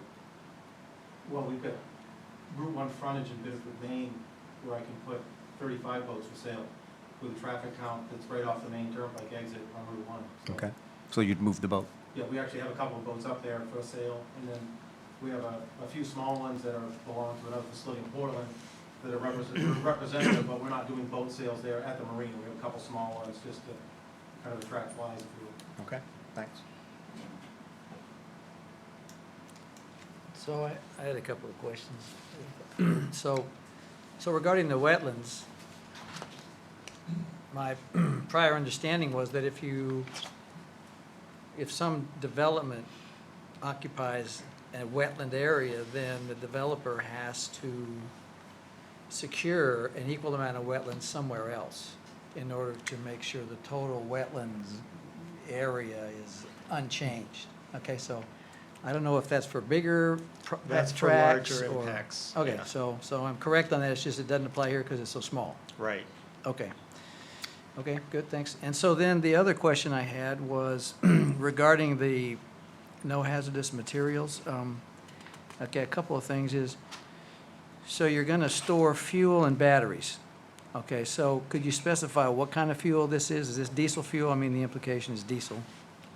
But you need to, could you specify it in your application? Because I mean, fuel means gasoline, propane, methane, Yep. Jet A1, you know, I mean, the fuel's a big range, right? Right. So could you specify that? And then, wherever I've stored fuel in the past, we normally had some deluge system. You know, you can't use halon anymore, carbon dioxide's out, but aren't you gonna have to have some kind of a deluge system in case it ignites? I mean, what happens if you have a pool fire? You're gonna have some kind of fire suppression system? You know, that activates on a fusible loop type of thing? Yeah. The only fuel to be stored is that which is in the fuel cell of the boat. There's no other, like, there's no jerry cans, there's no bulk storage to fuel boats or empty boats into or anything like that. Fuel in the boats? It's the fuel tank in the boat. So what Okay. would be stored there for fuel is what's in the boat's fuel cell itself. Okay, so you're storing boats that have some fuel We in don't their empty those tanks? tanks, and so Okay, that's the only product that would be brought in and out in terms of both propane type sources. and I'm not too familiar with that situation, but, you know, do you need to consider some kind of a deluge system in case you get a fire? I have not been asked to in other facilities. The I don't know. State and local fire codes have never made me get to that world. Okay. So the answer is no. So then on batteries can be kind of tricky. You know, are these lead acid batteries, alkaline batteries, are they spent batteries, are they rechargeable batteries? And the reason I mention this, of course, is that battery rooms, you know, tend to need some serious ventilation, safety devices because of the potential for hydrogen generation. That's the first thing. Again, these Okay. are just to kind of Okay, follow okay, up. okay, hang on. All right. So also, if they're spent batteries, I know of a specific case where spent batteries were collected somewhat haphazardly and initiated a fire that burned down a house, okay? So, you know, when you say you're storing batteries, I mean, you might want to think about how you're going to store them, because the hazards associated with collecting batteries over time can be serious. I mean, you can get a fire. Yeah, the So- batteries really are just the batteries that are in the boats. It's not like they're, So you don't have you're we not, don't have a storage. you're not going to area. have some spare batteries? No. Okay, so No, this it's really is, just- so both of those things are whatever comes in on the In boat? boats, yeah. I Okay. probably should have, I can clarify that in a follow-up letter, but it's Okay. really, any of those materials are in the boat, On board. on board. Okay. That's a good word. Yeah, if you could just maybe add a few words to that, it'd be Same, great. same issue. Yes, just one thing, Steve. There was no parking lot there before? No, there's nothing there before, And other than a what will- house. What will this measure in square footage? The total impervious, I think, is like 1 point, I had it in my application here. It was 1.13 acres.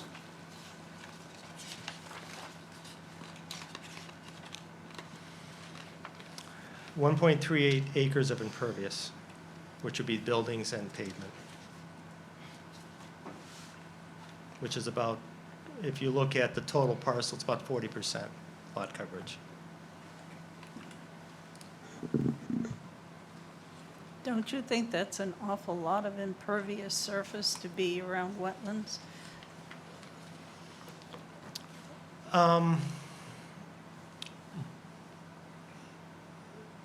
I mean, in the farm and forest zone, when we have residential dwellings, we don't allow that much impervious surface.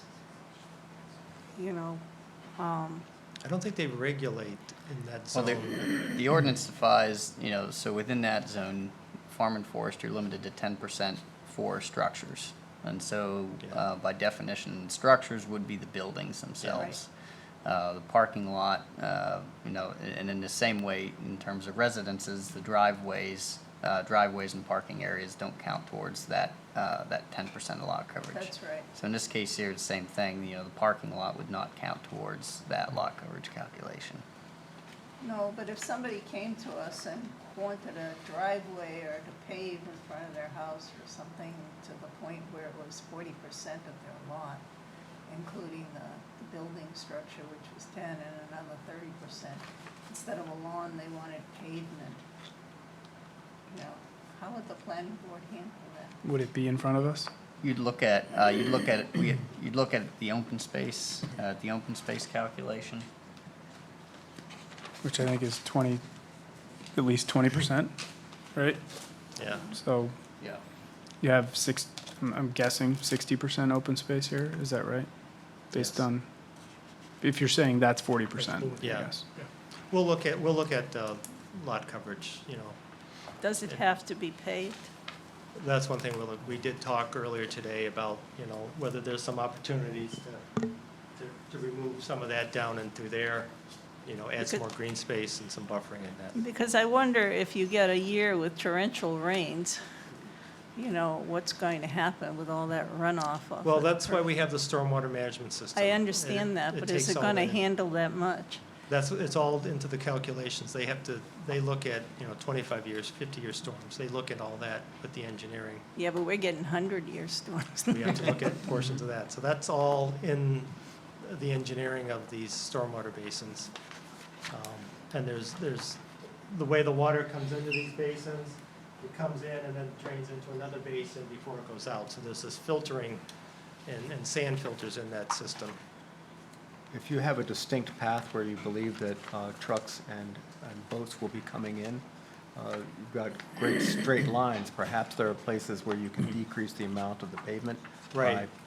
cutting corners. Correct. That's why and we're looking at Undulation. the way the trucks would come in. They would come in around like this, Mhm. and here like that. With boat storage here, there's potentially an area right along this front here where we can look at decreasing that. Okay. One question on safety. You're having restrooms, but I think you said there were no showers. But just in case, don't you think for safety you ought to have a shower for the employees in case a battery blows up on them or something like that while they're working on cleaning up? Yeah, probably need a safety washdown station or something, yeah. Just like an emergency Yeah. station. Yeah. Mhm. Yeah. Yeah, I mean, they'd be required to have the. Was that a eye wa- requirement of the eye septic wash system? Stations primarily. Well, Eye wash, Yeah. but it's hard when The- you get covered with you batteries pointed out- to crawl sorry. into a sink. You pointed out that there was no shower. Was that because of the septic system consideration? No. No, that's really modeled on some other ones that I've done for other facilities that I've worked for. And every town was like, well, if there's gonna be people there at some point in time, someone's gonna have to use the restroom. Right. We want a restroom there, so I Yeah. came with a restroom. If it required a shower, the septic system that we put in there is larger than what's needed already, because it was a minimal cost Okay. difference. We could easily add a shower. It's I fine. mean, you don't have to put it in the restroom. I mean, an emergency shower is just a pull thing where the water comes down. You're gonna have pavement inside the building. you can probably find a I'm one of the package. people there, so I'm for it. But- Yeah. You can probably Your family find will it, thank you you. could probably find a unit, you just install it. You don't have to come up with your own design. No, good point. Oh. So, also, I was looking at the drain field for the septic. Are you Mhm. sure it's big enough? It seemed kind of small to me, but I'm not an expert. It's designed Could you- based on, Could you just verify? That's all. yeah. And then, and when I read through here, at the curb cuts, did I read, are you gonna asphalt that, or is it gonna be gravel, This or will all be asphalt, all asphalt? yeah. Okay, Keeps it cleaner. yeah, good, Keeps it maintained. all right. Can I piggyback on that quick? The curb cut on Fairfield does the parcel have a right of, do they own any of Fairfield? Do they have the right to cross Fairfield? It is a and- private road. Okay. We have frontage on it. We couldn't find anything in the deeds that prohibit access to that. Has it been using Fairfield? I mean, if you have access on Log Cabin, and that could primarily be your access point, what's the applicant's right to use Fairfield?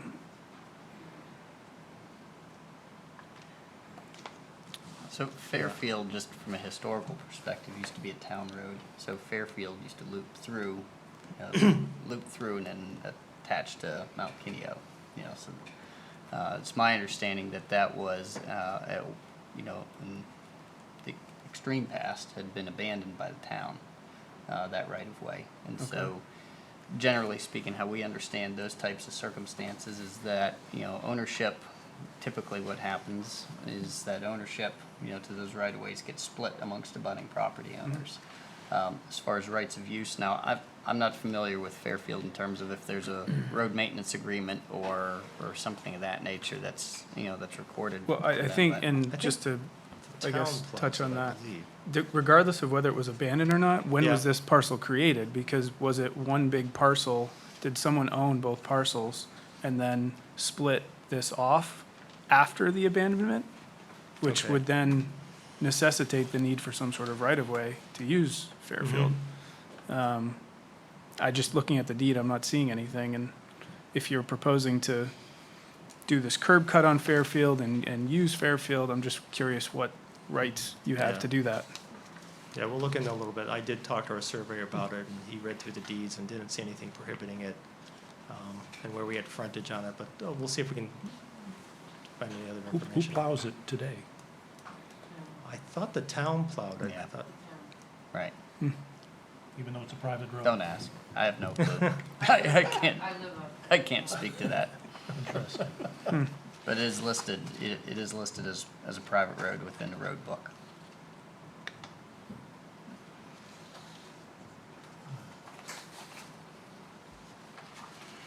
May I ask, change the subject a little bit, anticipating some of the discussions that we'll have about this.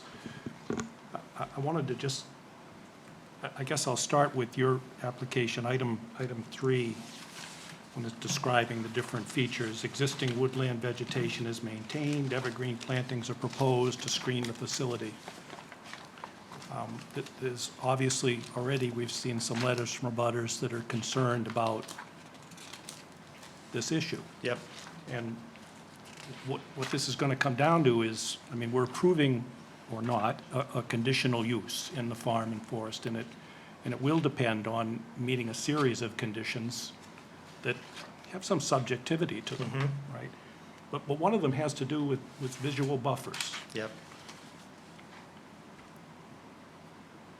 Buffers shall be sufficient to shield structures and uses from the view of non-compatible abutting properties and public roadways.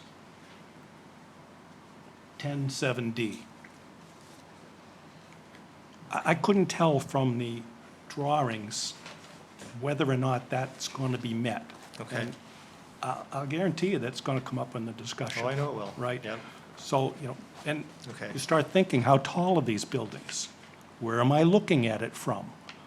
How is it that the shielding, the visual buffers are going to allow the abutters to not see this use? So that's going to be a Okay. hot topic, I would think. The maximum height is 35 feet, right, even for these It's going to be buildings? 30 in These are farm and 20. forest, isn't it? When I look at the elevations, 35. these are 20. The elevations on these look like 26 or 28, something like that, even 29. Yeah. These have dimensions on them.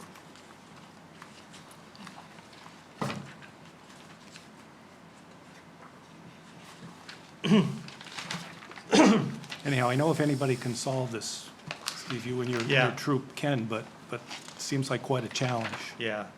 I'm seeing a 20-foot height on the sidewalls, and then it's a 12-1 pitch on the roof, so it's about 24 feet at the peak. Okay. And it's well under. Same type of issue will come up. You talk about low wattage building lighting, and what type of visual disturbance will there be to abutters? And Okay. that'll be on the docket. And that includes signage. Well, you did describe the one sign. It looked like there was just one sign. Just and one sign. You draw you gave a good example of it, so, Is any of this considered to be a parking lot? Will there be vehicles parked here? yeah. Will people be in Maybe and just out? employees when they're there. Okay. How which how many employees? The most we have currently is 4. So Okay.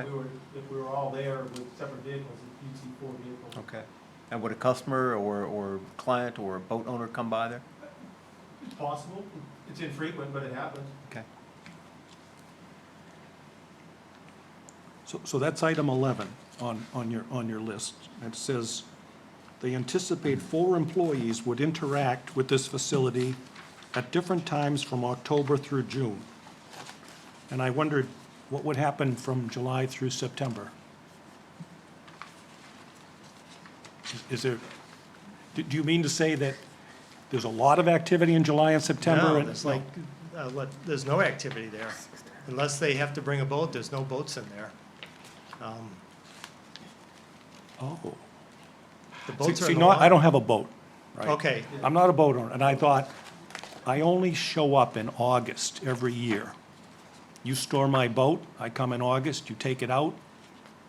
So it seems like there would be activity in August, my you simple-minded want to address? understanding. I just, he runs the operation. Yeah. Yeah. I think we do have 1 or 2 customers that come up for, It's just mostly not, you're saying. right, of the 90 slips, we have 2 boats that they come up for a month or less.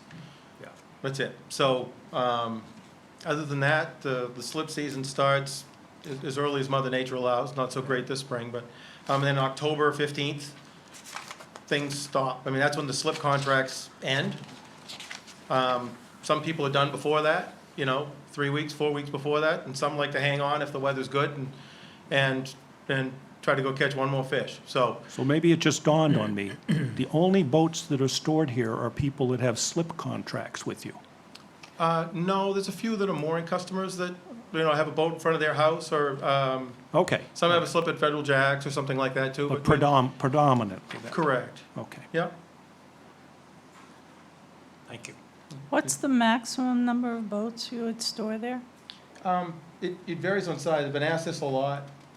I can't see a scenario where we would have more than 30, and I think the number's probably gonna be closer to the mid 25, 26 boats that we're talking about going in the building. And you said 8 to 10 in the outside lot. Yes, as a provision, and currently, there's no demand for that outside, but I wouldn't wanna be 3 years from now, if we had 2 boats out there, somebody here feeling like it was misrepresented. Right, so, I mean, how many boats could you put out there?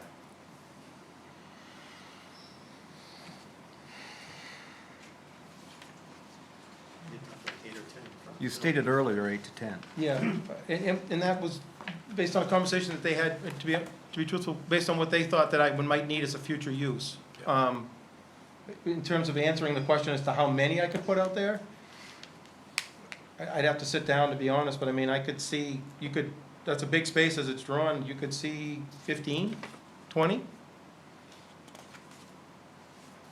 Would they be along the North Street, Log Cabin Road? Or I guess they go right, Yeah, we're generally both looking to roads. put them here, and then maybe some over here, and they may even, they may even get them up in there. Currently, we have capacity, and since the product's already in Biddeford, we would continue to put it there. There'd be no reason to transport that outdoor stuff back down. To be honest with you, I could try to figure that number out more so, but we haven't given it a lot of thought because it's not, the purpose of it is to meet the demand that we have for indoor heated storage, not, we have more people asking us for that we can't accommodate than we have for people that want to be outside with a cover. I think what I'm hearing is the concern that the parking lot becomes a storage, and I know that's not the demand or the ask now, but it could be 10 years from now. And if the buffering's not there, and all of a sudden it's just a huge boat storage lot, I mean, I think that's a concern. An outside exterior boat storage lot. I'd be concerned if I wasn't a butter, I guess. And we've seen other boat yards where the assurance was, well, we're not going to sell boats, but now we're selling boats. And that wasn't that long ago. yeah. Matter of weeks.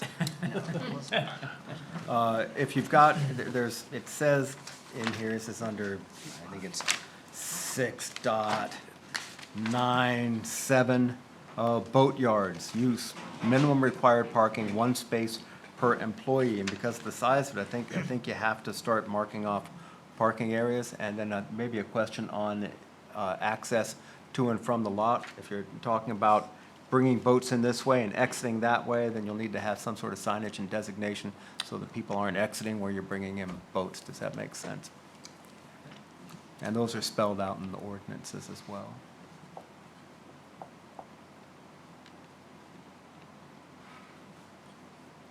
Would you be willing to be limited to the number of boats you put in there?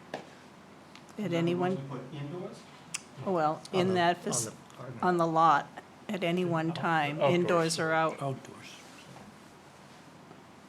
Yeah, I mean, I'd be willing to talk about a number, if it's 5, then that's a hard number to digest. Well, I mean, but yes, yeah. Yeah, there would have to be some rationale for the number.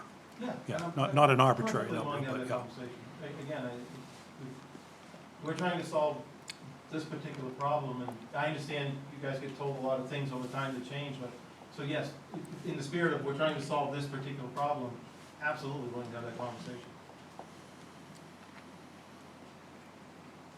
One of the concerns that you see in the abutters letters has to do with traffic, and I think there was some speculation about large vehicles, making 3-point turns, trying to get out onto the highway and slowing and impacting traffic. And it occurs to me from what we just talked about that the size of the vehicle, the size of the vessels, is already known to you, the maximum size. I mean, if it's tied to slips, right? Could something be said about that? In other words, what is the largest vessel and tractor, trailer, or how big is this concern for blocking traffic as boats are brought in and brought out of this facility? It's a lot different if you're bringing out 20-foot, 30-foot, than if you've got much larger vehicles. And I couldn't get any sense of that, so I was left with a concern. Generally, the majority of boats are handled with their own trucks, kind of I wouldn't say it's a tractor trailer, but it's a large pickup truck, like an F-350 is the average vehicle that's hauling boats in and out of here.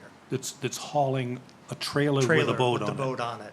Yeah, Maybe out of the total boats that are in the building, maybe they get 3 or 4 that actually have to have a tractor trailer haul them in there. okay. So, again, just anticipating the discussions. What about noise? And I can see noise from a couple of things. Obviously, if you're working on boats and bringing things in and out, there's noise. Do you have sailboats that might be stored outside and they've got rigging clanking away all winter? No sailboat. No sailboats. And how will the building be heated? Is it an interior or exterior? Indoor furnace. Indoor furnace, okay. Yep. And you had a buried propane tank is what I saw on the plans.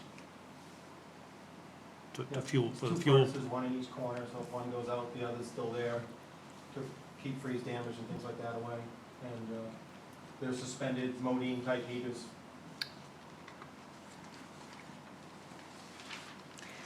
Can we touch back on hazardous materials? And again, concerns from abutters about fires and the impact on abutters and even, not even from the fire itself, but from the event of having a fire and concern for animals and the like. What'd you think about having the fire chief take a look at this issue with hazardous materials stored on board and weighing in on his take on, I think it's a great idea. I mean, okay? Every one Again, of these I've done, try- we've had that conversation. all right, trying to anticipate the conversations that we'll have over this. Thank you. Say, do you want Werner to query the chief now on that? Yeah, we can do that. Yep. Thank you. Yep, we'll engage Jay in that. Didn't even think of that. I'd like to see someone involved in traffic, whoever handles that, take a look at the entrance onto North Street and with the size calculation of boats and trucks that, with trailers and so forth, see what the impact would be on North Street traffic. Because even though there are other industrial things going on North Street, you know, there's the old brown place there with the gravel, and there are car fix-it shops, and there are storage and so forth. We're getting more and more impact on North Street, and when you're hauling a boat, a big boat, I mean, it can really slow down traffic there. And even though it might be an off time of the season, you know, I'm a resident that goes up and down that North Street almost every day, and a lot of residents do. And I'd like to get a little feel for what they think of the impact on traffic so flow. remember that any boat that's leaving town is going out on this road too, Oh, yeah. you know? Yeah, but they're going straight up the road. They're not going in and out of a facility. Right.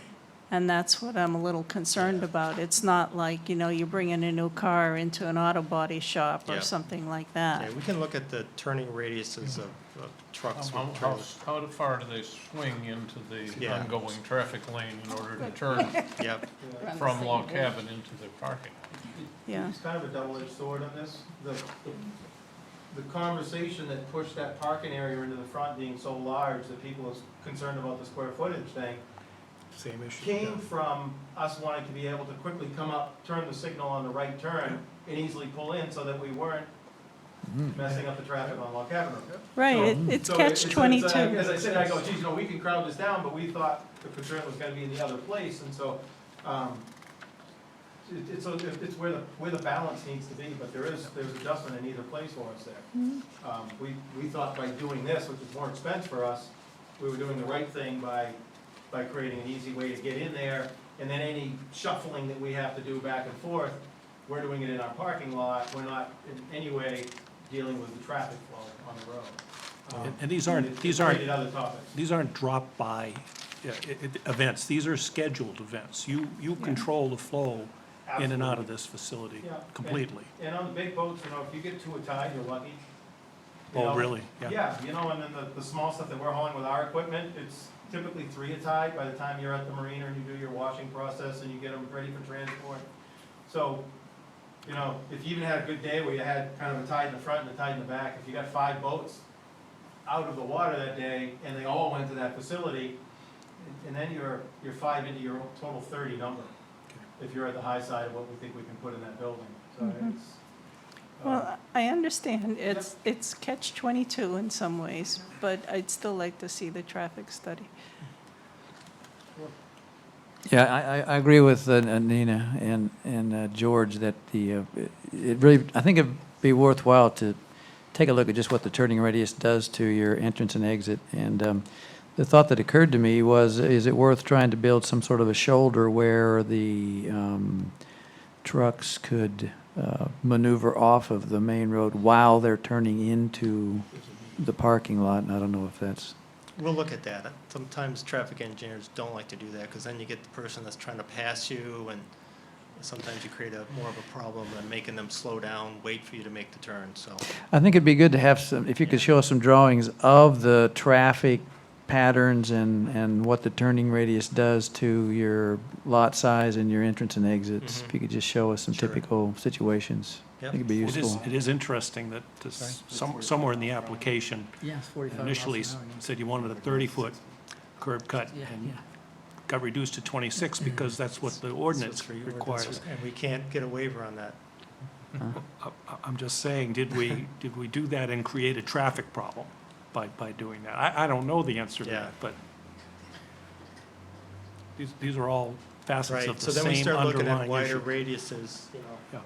here to accommodate for the narrower throat, Yeah, if there is an orderly putting together of all of this data, a traffic study, Yeah. it certainly would bring this into, it would make it more palatable. It's obviously going to tie into the time of year that this is happening. It's outside, hopefully it's outside of the peak Yeah. travel season, and we'll still get the tour buses coming down, but. And on the same topic, thank you, Ed. Are there any provisions you need to control traffic? Do you need some kind of a drop bar or a speed bump or something in order to make sure, to minimize the likelihood of a collision? I don't know. Because it's a 45-mile speed limit in there, and, if somebody's inattentive, it could be kind of an unfortunate, Some people do circumstance. 46. Yeah, so, I don't know, I think a detailed traffic study would be very useful, yeah. And get by, and who owns that road? Is that a Kennebunkport road, or is that a state road? Rundle. State road. Sorry? State road. State road. State road? Yeah. Yeah, I bet the state's got some, Well, we have an application into them already. All right, okay. Entrance permit. okay. The road's actually in Arundel. It's a Rundle Road, I thought huh? Yeah, doesn't it Okay. split the middle? No, it does not. It does not? Road to Rundle. The road is entirely in Arundel. I didn't realize, I thought that. The property line is like 5 feet. The property line is the old tracks, the old trolley tracks. Okay. The existing vegetation, I haven't walked the site, is it deciduous or conifers? It's, I think, a mixture, but I'll confirm. Because the view onto the buildings will be different after the leaves Right. fall and the boats are stored. Right. But you're going to have an opening there so that the traffic, on a Can see. 45-mile-an-hour road, you have to be able to see 45 feet, I believe, in either direction, don't Yeah. you? Yeah.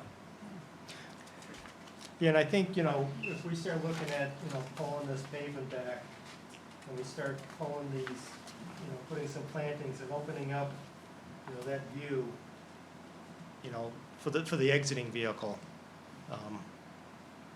I think that starts helping with the screening, but also the visibility. That's why we've kind of pulled these back at that location to provide better visibility at that. Is So, that gonna be one way? Is that the entrance? That's primarily the entrance, you know, if they can, and then they most likely try to exit out this way. Yeah, what about employees, for instance?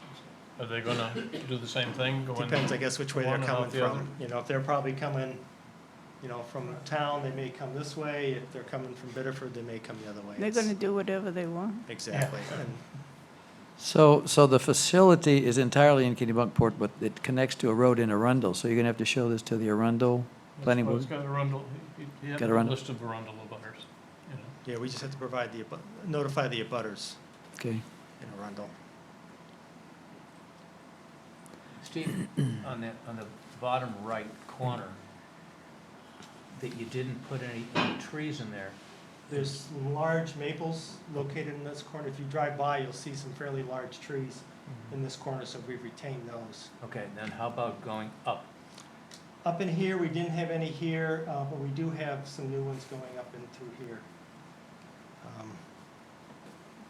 I mean, so I'm asking, is it for driving safety, or because I would imagine if I was in a butter, I'd want trees there. I think we could look at, we can look at adding some buffering in this area. As long as the safety is. Right, because sight, yep. your sight distance is gonna be down here. Yep. That's not. Okay. And potentially that's a corner that may not have to be paved over because we're not using it for anything? Correct, you know, we may even, you know. we may Draw the even line cut- differently? You know, the pavement may actually come, if I was to draw on this, may come right like Okay. that. That'd be nice. So,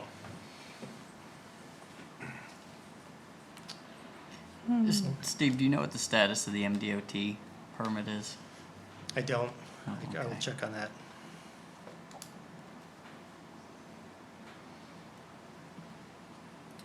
So. Anything else for Steve here? So, guess we've given you a whole lot of things to do. Yep, you did. So I guess, might as well, I believe it complete. Needs to clarify those deeds. Yeah, I think the issue with Fairfield, I mean, it would change their plan if Yes. they don't have the right to use Fairfield That's right. considerably. So Yes. I'm not sure I'm entirely comfortable to say that it's complete at this point. I don't know about everyone else, but Well, the only issue that I raised that I have to do with completeness is, again, I think the visual buffering is going to be key to the ability to approve this eventually. If you want to say there is a plan now that you believe is adequate, that's fine, or with some modification, it's going to be adequate, then that's fine too, but the ability for us to understand how it satisfies that is missing Okay. at this minute. All right, Doesn't have to be written, it's just going to be needed. okay. I guess my concern is we could say, we could deem it complete subject to 15 things. Yeah. And then, you know, we could hold the public hearing in the first week of August, and, you know, some of those things may not be satisfactory, some may. So either way, I feel like we're gonna be, we can push this to the next phase, which everyone here may appreciate. So I'm okay doing that, I guess, if that's the alternative. But I think we may get issues out of the public hearing too, that I don't know if you Maybe could do things significant. like get a fire chief out there and get a traffic study in 2 weeks, It's true. which I think might be issues. But would they be a part of the application? There certainly would be data that would be needed in order to approve it, but But I think from given an, that we yeah, have an action item on it, again, I think maybe I can kind of work through this list, see if I can get it done. You know, if I feel I don't have enough to come back to you with enough information for the public hearing, we'll just continue it. I'm thinking, do we just continue it, but do you push the public hearing out another 2 weeks? I'm just, Well, I mean, the other choice would be to do it as we did with the Henry Family Trust and continue the initial review to the next meeting, which would then move the public hearing to the second. I mean, it'd be nice to get the public comment, so if we have to adjust things as we go forward, that's another Yeah, plus. that's kind of my thought too, is, Okay. you know, Okay, so- it'd be nice to get the public comment. All right, so Do you want, what am I hearing there, folks? Somebody make a motion. I move to accept this as complete, subject to the ability to come back with some information at the next meeting relative to the number of issues that have been raised. Okay. I'll second that. Okay. In favor? Okay, so we will have the public hearing the next time. And hopefully you'll have a bunch of answers to this if you, I suppose, what you've done in the past is if you really don't have all of the answers, you can always delay the Okay. public hearing week, but And if, I you guess, probably if- want to heads get the up on public. that'd At be nice. least submit a package to you Yeah. in advance, addressing what I feel I addressed. The public will have comment.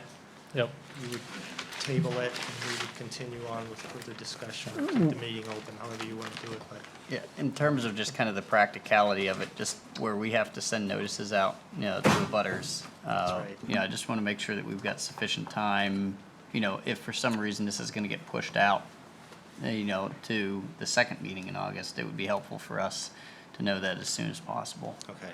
Just because we've got to put together notices to send those out. We want to make sure that abutters aren't getting those notices, you know, 2 days, you know, 2 days ahead of the meeting, sure. so. Yep, understood. okay. So, Great, thank you, Steve. thank you. Thank you. Nice. I see Mr. Spang is hidden in the back there.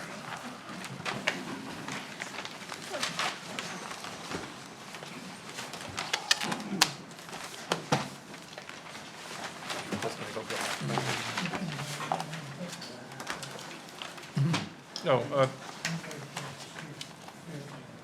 the marina. Anybody sorry, before we go. itching to take the marina on? The storage facility? Yeah. Okay. That's You not- like the different ones. I like that, you do, I like the challenge. Okay. It's good. I know. Okay.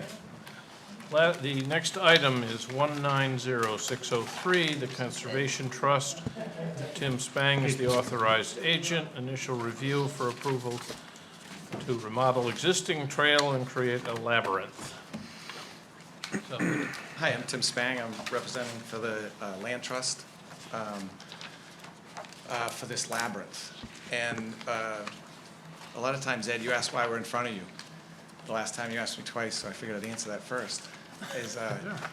I went to see Werner about this, and Werner, correct me if I'm wrong, we did this because we thought it was a structure in the shoreline zone? Is that why? Correct, yes. I mean, you know, based on what, based on trying to figure out what to call this, the best definition, again, because of the proposed construction of it, is that it is essentially and practically a large patio, based on the definition that we have. And so, because of the nature of the property and the fact that it's not a residential property and that it's a structure that's larger than 100 square feet, it comes under the jurisdiction of the planning board. And I do have a letter from Ralph Austin that he says kind of that it isn't, you know what I mean? And I don't mind being in front of you guys. This is something that we'll just get through. But, the one thing is there's, what we're creating is a round trail. And if you look, I did put in Thomas, you have it right in front of you, the way the labyrinth works. And I'll go through, for the application, I have the deed in there, which I think I had half the deed in when I first applied. I had every odd number, not the even numbers. That was a little odd. I have the letter from Ralph, just an opinion on him about this labyrinth, as far as what it is. There's a summary about the labyrinth. There's a design of the paths. The one thing about the labyrinth, it does come off where the land trust, the main buildings are. this trail is already there. You know, you can see in your application, there's 11 by 17 or a full-size copy. The trail goes, this is where the trail goes now. All the way down through, it comes through here. If anybody knows that area, this trail goes to the big, large aluminum bridge that goes across to the other side of the brook.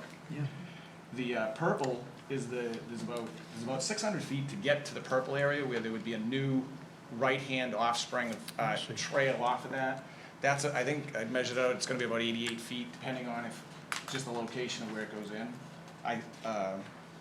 And then there's approximately 70-foot round area where we would end up taking part of the topsoil off and putting in 3 to 6 inches of gravel and stone dust. And then you can see the way a labyrinth is designed, there's gonna be like, I'm pretty sure it's about 12-inch round stones in that area to create the paths of the labyrinth. They're not enormous stones, they're just, Nope, you can pick these up by hand. Because people, I'm pretty sure what's gonna happen is, the way everyone's trying to set up for the labyrinth is the community's gonna, as far as, there'll be rocks from everywhere that build this. And the way a labyrinth, the way I've learned in the last year, I've learned a lot about it. I don't know if any of you remember, at Prelude, there was a labyrinth at the Land Trust, where the restaurant was, the one, the old grist mill. And to promote this, we had a light labyrinth. It was just, it was separated by all lights. And it was there for a couple of nights. The neatest part was, and actually this is how I actually really enjoyed this. I have learned how to meditate, and this is like a meditation, spiritual thing to go to. And it was really cool. Over at the grist mill, for about a month after Prelude, the lights were on a timer, and they came on every night at like 6 o'clock till 9 o'clock. And my wife and I, Louise, we went at least 6 or 8 times with a couple of friends, because it's really special when there's nobody there. And my wife and I walk the Land Trust a ton. We have dogs, and it's a great place to bring dogs. There's not always a lot of people there. But, you know, I don't know, it's just, and Tom Bradbury would love to have, he's been wanting a spiritual part of the trust. And so far in the meetings I've been, it's very, a lot of people are happy with it as far as just trying to bring, you know, a spiritual part. However you look at that, I don't know what type of spirit's there. I think it's how you feel and the mindset you're in. I have a letter, you know, from the trust saying that I can represent them. This is a full survey from, there's actually 2 parcels, another one part of the trust over there. But that's the survey. I got a topographical map in there that shows that this is fairly flat, as far as this isn't got a 15-foot grade on it. This, you know, even from here to here, there's not a 15-foot grade. I mean, if there's a 3-foot to maybe 6-foot grade, I've been in construction a long time, but this is fairly flat. I got the tax card, the tax map.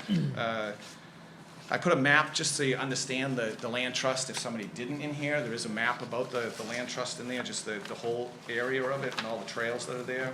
There's a Google map I put in just to try and understand this is all in open field. As far as there's a section of the path right through here that it's probably 20 feet wide to get out there, as far as the trees are that wide, but this is all open. There's not one tree that'll be cut down as far as through this whole thing. There's a cross section just showing what the labyrinth, you know, the labyrinth's made pretty much the way all the trail system is. I've gone out there and just poked through the trail system through here to see what it is. You know, there's a full gravel base on everything. You know, there's all existing culverts on this. This is completely flat here. We're set, the distances from the brook were, you know, I think we have to be 75 feet away, right? Warner? Correct. And I've got setbacks from 92, 105, and 100 from either labyrinth or the trail to the labyrinth. There was a bird's eye view of the labyrinth and the tax map and the abutters stuff. I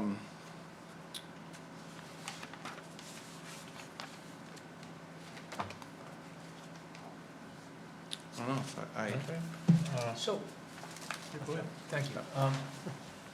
Tim, you say this is in a field? Yep. There's 0 trees to be cut down? Yep. How about grass?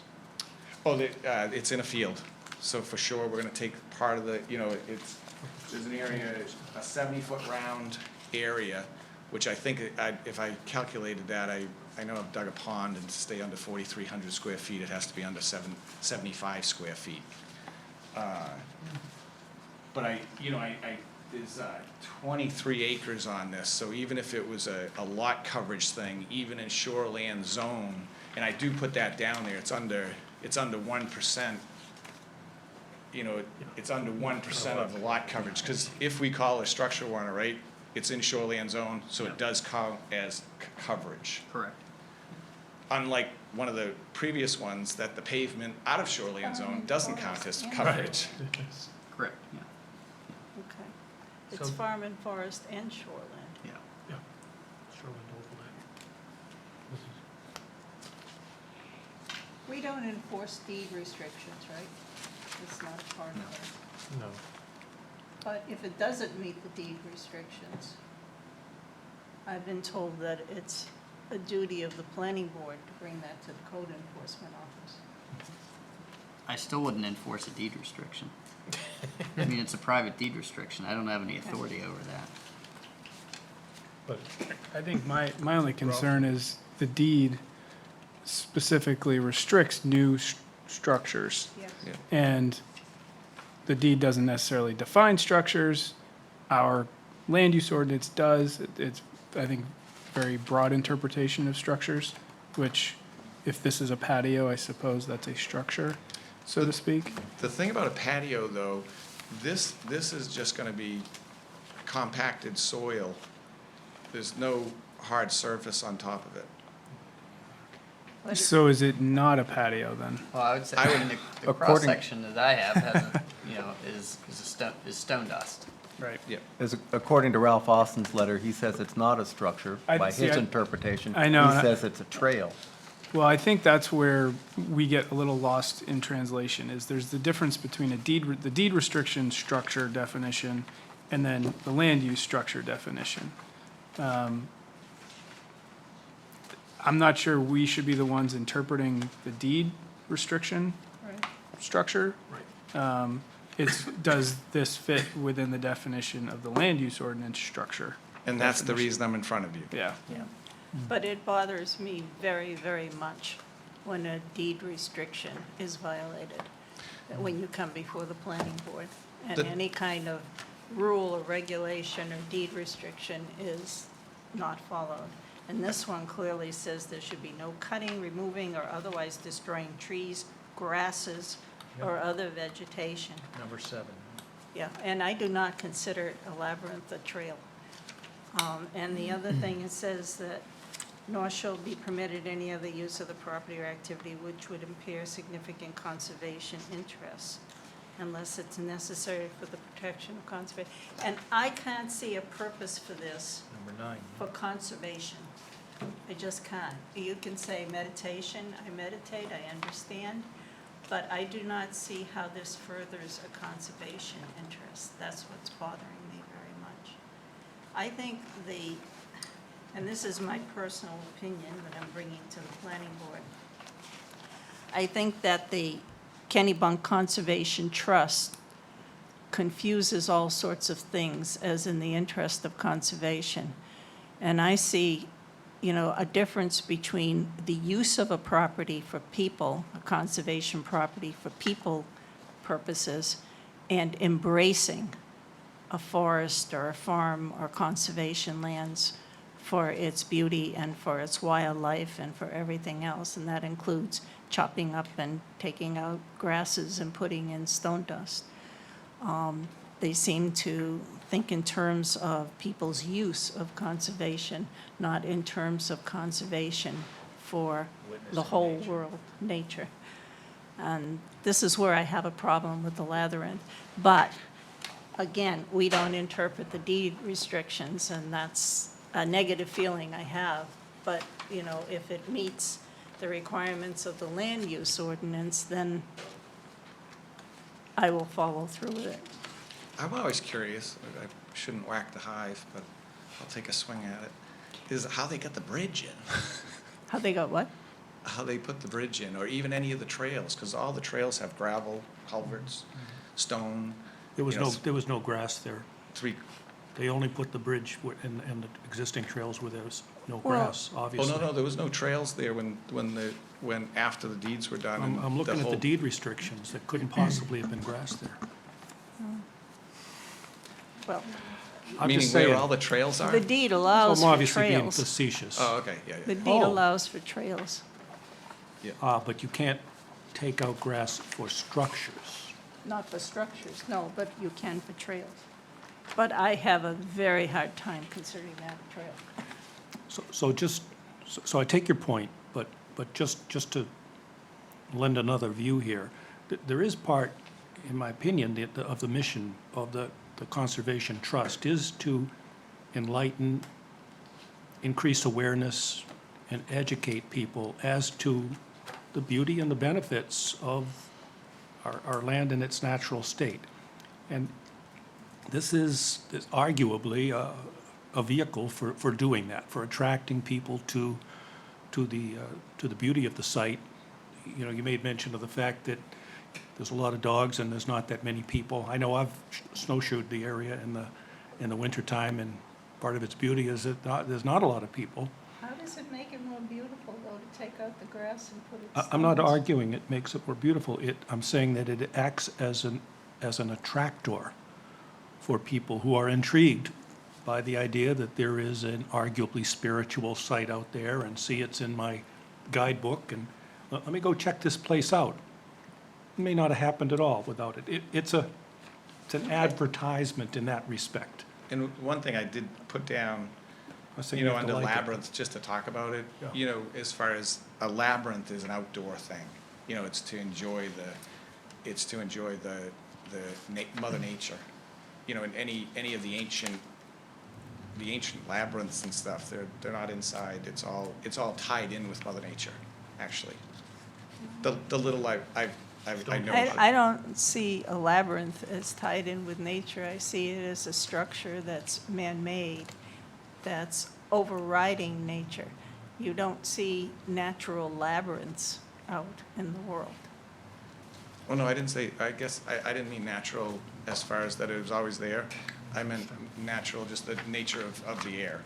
Well, you know, But, there's a difference between, for example, biking and walking through a forest. And you attract people with bike paths and so forth, but do they really see the forest when they come out and bike through it? People who walk through the forest generally see the forest and see all the parts around it.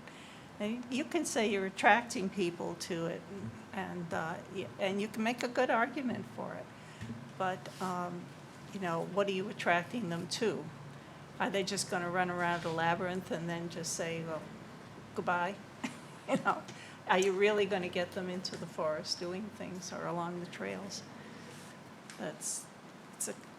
And, you know, guess I I'd don't ask, know what full would the answers. I negative don't be? know full answers to that, so, I guess what would the negative be? There's less green, and there's yeah. more stone and probably some more dust, you know, if we don't have a lot of rain like we have. Oh, no, this type of soil is a byproduct of crushing stone, and it actually doesn't dust. It doesn't have The negative to that is you're treating nature as a playground with man-made stuff in it. May I make a comment? Because I would love to respond. Come up because it's the and main- make Yeah, I've a been comment. working with Juliet. She's the reason this is started. Okay. Yeah, I just, in particular, thank you. I wanted to address your question because. Identify us for the record, please. I'm sorry, Juliet Altham, and I'm a volunteer and member of the Kennebunkport Conservation Trust, and on the working group for the Labyrinth project. And we've had this discussion. This has been very much part of what's gone into the thought process of this project. And the driving force really is to create something that allows people to, that brings people in, number one, who might not necessarily come to the trust otherwise, maybe they're walking the trails, for a pause. And it's really about deepening the connection with the land itself. It's the plot of the site where we want to put it is not somewhere where people tend to walk, actually. It's kind of off on the side. But it's quite an extraordinary space in the way the trees encircle it and the river is down by the side. It's really startling when you walk into this space. And the labyrinth, the spiritual side of it for us is very much a connection with the land. We would have quite liked to have just done grass with a path lined with stones. The reason for the stone dust was to make it accessible, or more accessible, for those with disabilities, all kinds of disabilities. And what happened with the Labyrinth of the Lights, there was an amazing public response, but very particularly it came to our attention that there were groups there were communities out there who desperately wanted something like this and didn't have access to it. And there are people in wheelchairs who cannot access the trails. They cannot get over the tree roots. The land is dipping too much. And so this was the most minimal way we could come up with to make it accessible to those people who don't have that other opportunity, and to be able to bring them from the headquarters into this extraordinary, and you can go and I'd invite you to go and walk into it, because it is quite, there's something special about it, and it's, for anybody, it's hard not to feel it. So that was the comment I wanted to make in terms of that connection, and the vision of the trust to have 1%, a percentage, a small percentage of its land, to bring people in and help them find that connection, and the children to feel the responsibility for the land and to build that awareness. So that is what that's what it was about. So thank you.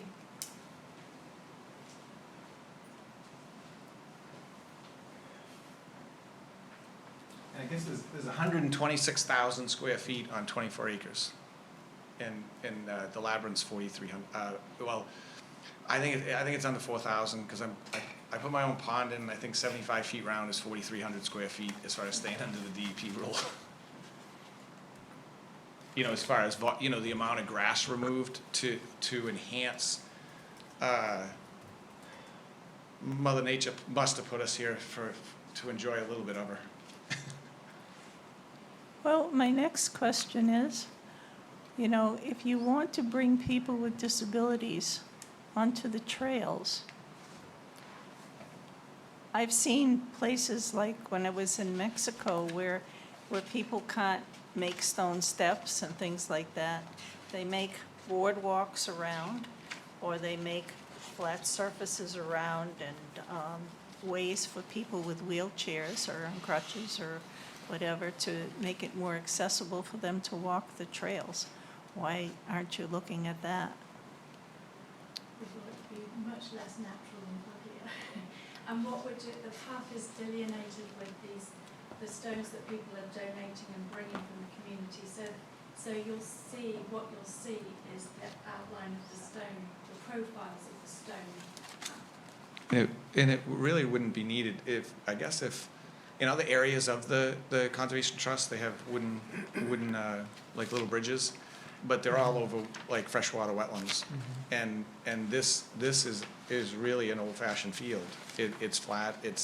I think the wooden barriers would really take from that it's not needed, because there is over 600 feet of the road, you know, a trail into here, and then I'm almost positive this is under 90 feet. And it would seem, to me, and it would seem odd to start changing the type of trails that are going there when it's not needed. But you can make trails for people that are accessible. I mean, I've been in Florida, and where you've got boardwalks right through miles of wetlands. Oh, but I don't think that, the way it would be put together would stop anything from going out there. The boardwalk, as far as just thinking about it, you know, if a boardwalk's 6 inches off the ground, they're actually, you know, if somebody in a wheelchair goes off of it, there's a problem. The way this is gonna be, it's gonna be very just flat with the earth and very safe. You know, and then boardwalks are maintenance, or way more maintenance than just a dirt path. They are, but they get people into forests and wetlands. But and the other thing is they would have to go from here to here on dirt, and then we would only have a wooden path just here. So there would be, you know, I'm pretty sure it'd be under 10%. You know, 90% of it is already dirt. So, to highlight that issue, the path that you have from the parking lot down to the new proposed path, you say that you're gonna put stone dust on that now too? I mean, I've been out there a lot, and I know it's just a path now, and, you know, there's roots, there's rocks, there's sometimes branches, you know, it's just a regular path kind of running through the woods, sort of, until you get to the field area. By putting the stone dust down, does that create the same issue that we have with the labyrinth as far as taking up now impervious? You're changing the trail, so to speak, by putting that substance down. And that's where I'm having a hard time understanding why you're here, to be honest. Oh, I would agree with you 100%. I don't know where I'm going with that now, but Because it's so gray. it's just, between it the is a trail little and the gray. I mean, I understand what you're doing with the labyrinth and whether it's a trail or a patio. If you're putting that material there, but you're also putting the material on the trail, we should be treating the trail just like we are with the new trail with the labyrinth, in my view, if we're gonna be looking at this as, you know, a patio and needing planning board approval, as a structure, I guess. Put in a sidewalk. I guess, That's what it looks like, right? yeah. I hadn't picked up on the fact that that was gonna be a stone dust. I didn't until I read Yeah, no, I see it now. that area.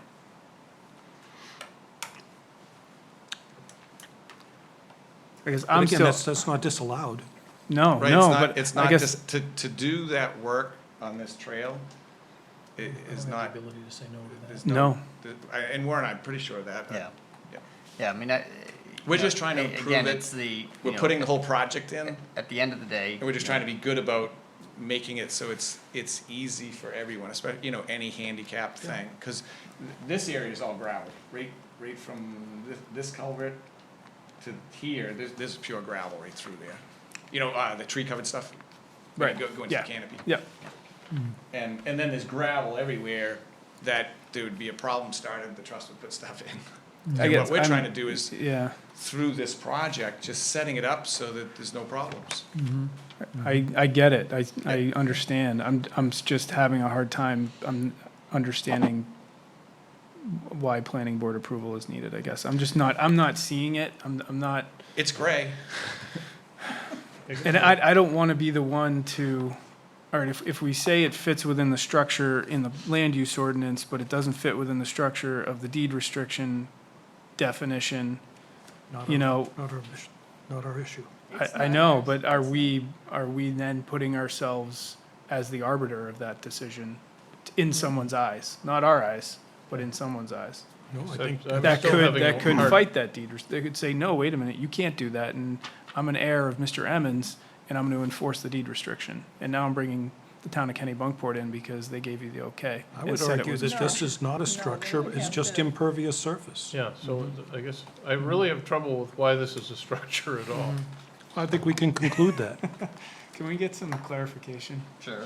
All right. That's why I got Ralph to comment on it, just to see what his opinion was on it. And he speaks to the deed. Yep. Yeah. I think they would have to sue on the deed. No, they would, but I'm just saying by us blessing it, saying it's a structure, and thus we are approving it, are we bringing ourselves No, the in? court No, would 'cause have there's to no- decide. I'm Like- going worst case scenario. Like but- Warren said, I'm pretty sure it's a civil matter. That's worth thinking about. Yeah. Correct. Yep. So when we deal, whenever we're, well, I guess I'll just explain part of my process in terms of how I, came to the conclusion that, this comes to the planning board.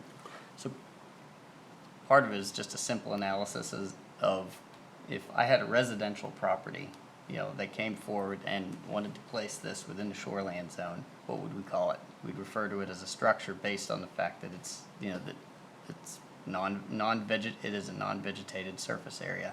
Within the shoreland zone, by definition, that becomes a structure. It's 4,800 square feet approximately. And because it's non-residential, this is a non-residential property, there's no dispute of that. Anything that winds up being a structure that's over that 100 square feet, winds up falling under the jurisdiction of the planning board.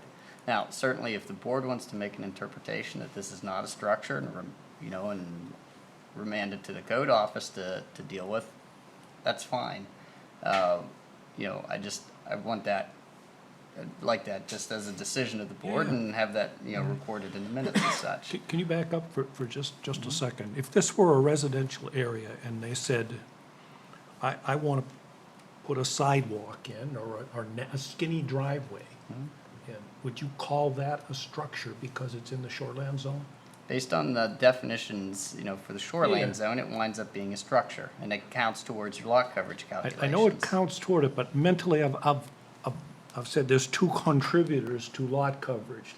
And I've only been doing this for a year or so, but I've been allowing myself to say there's structures, but in the shoreland zone, you also have to count Correct. impervious surface. That's right. But I haven't made the leap that said, and that means impervious surfaces are structures.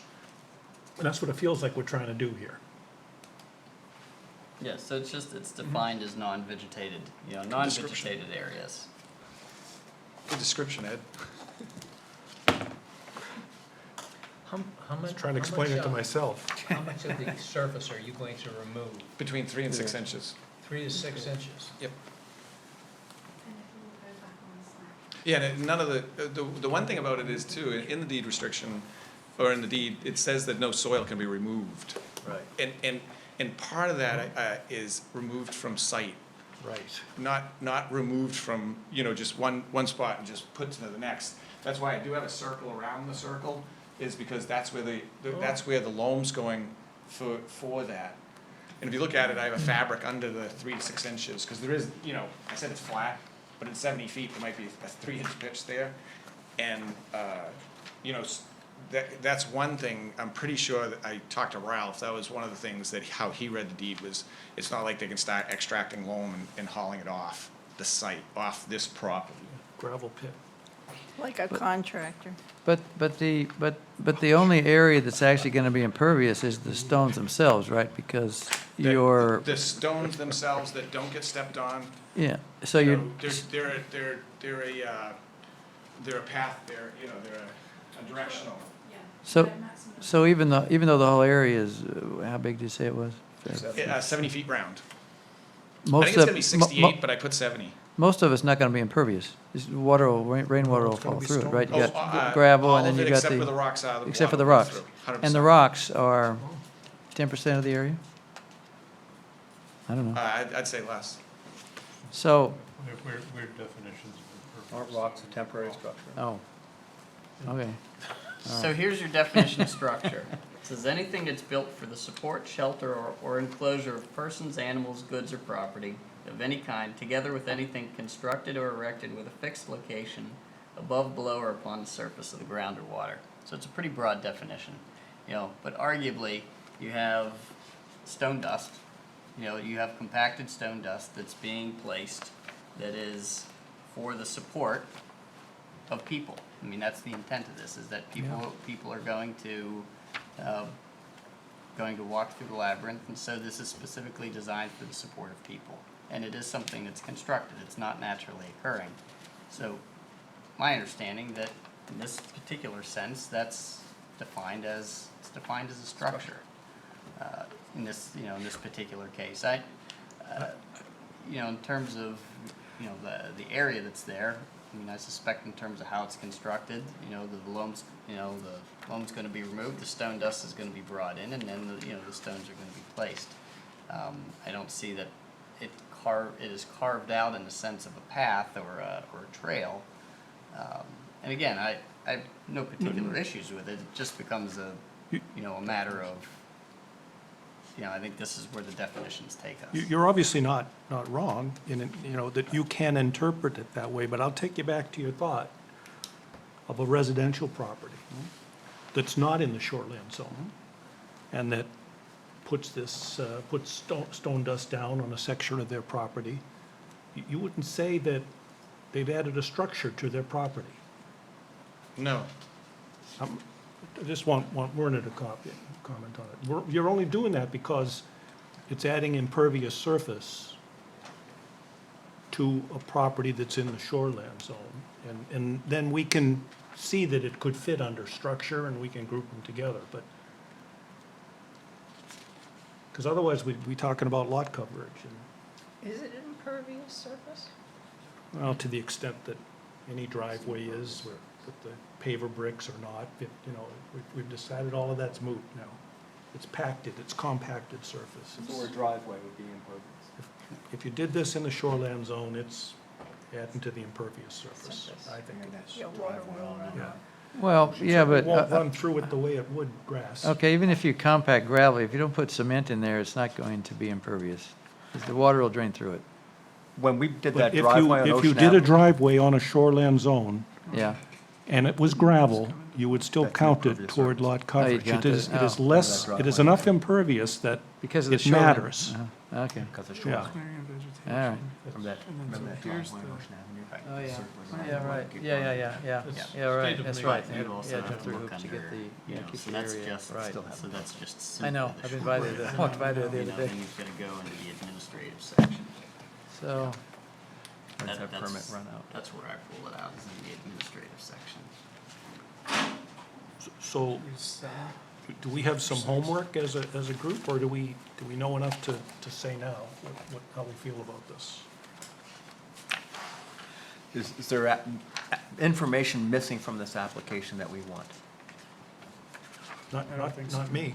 No, I I think I haven't seen anything missing from it. so would someone move that this application be considered complete?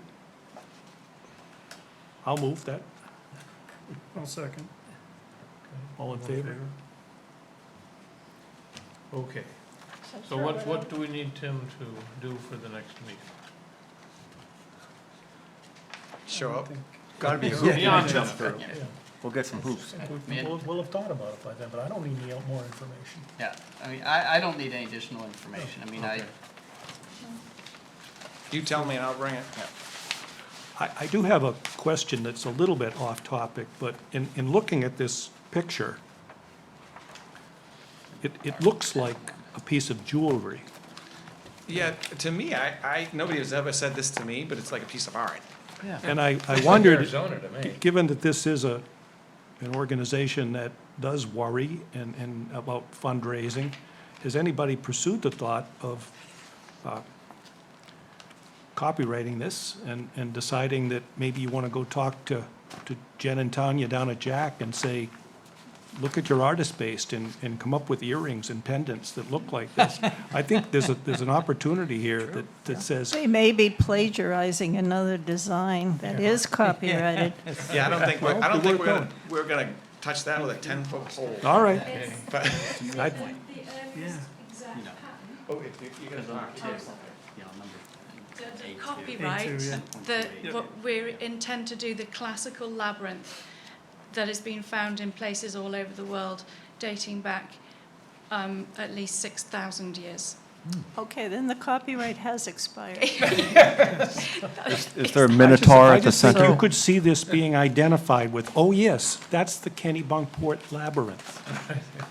We do hope that's said. I hope it is too. We're gonna put a T-shirt shop at the center of it.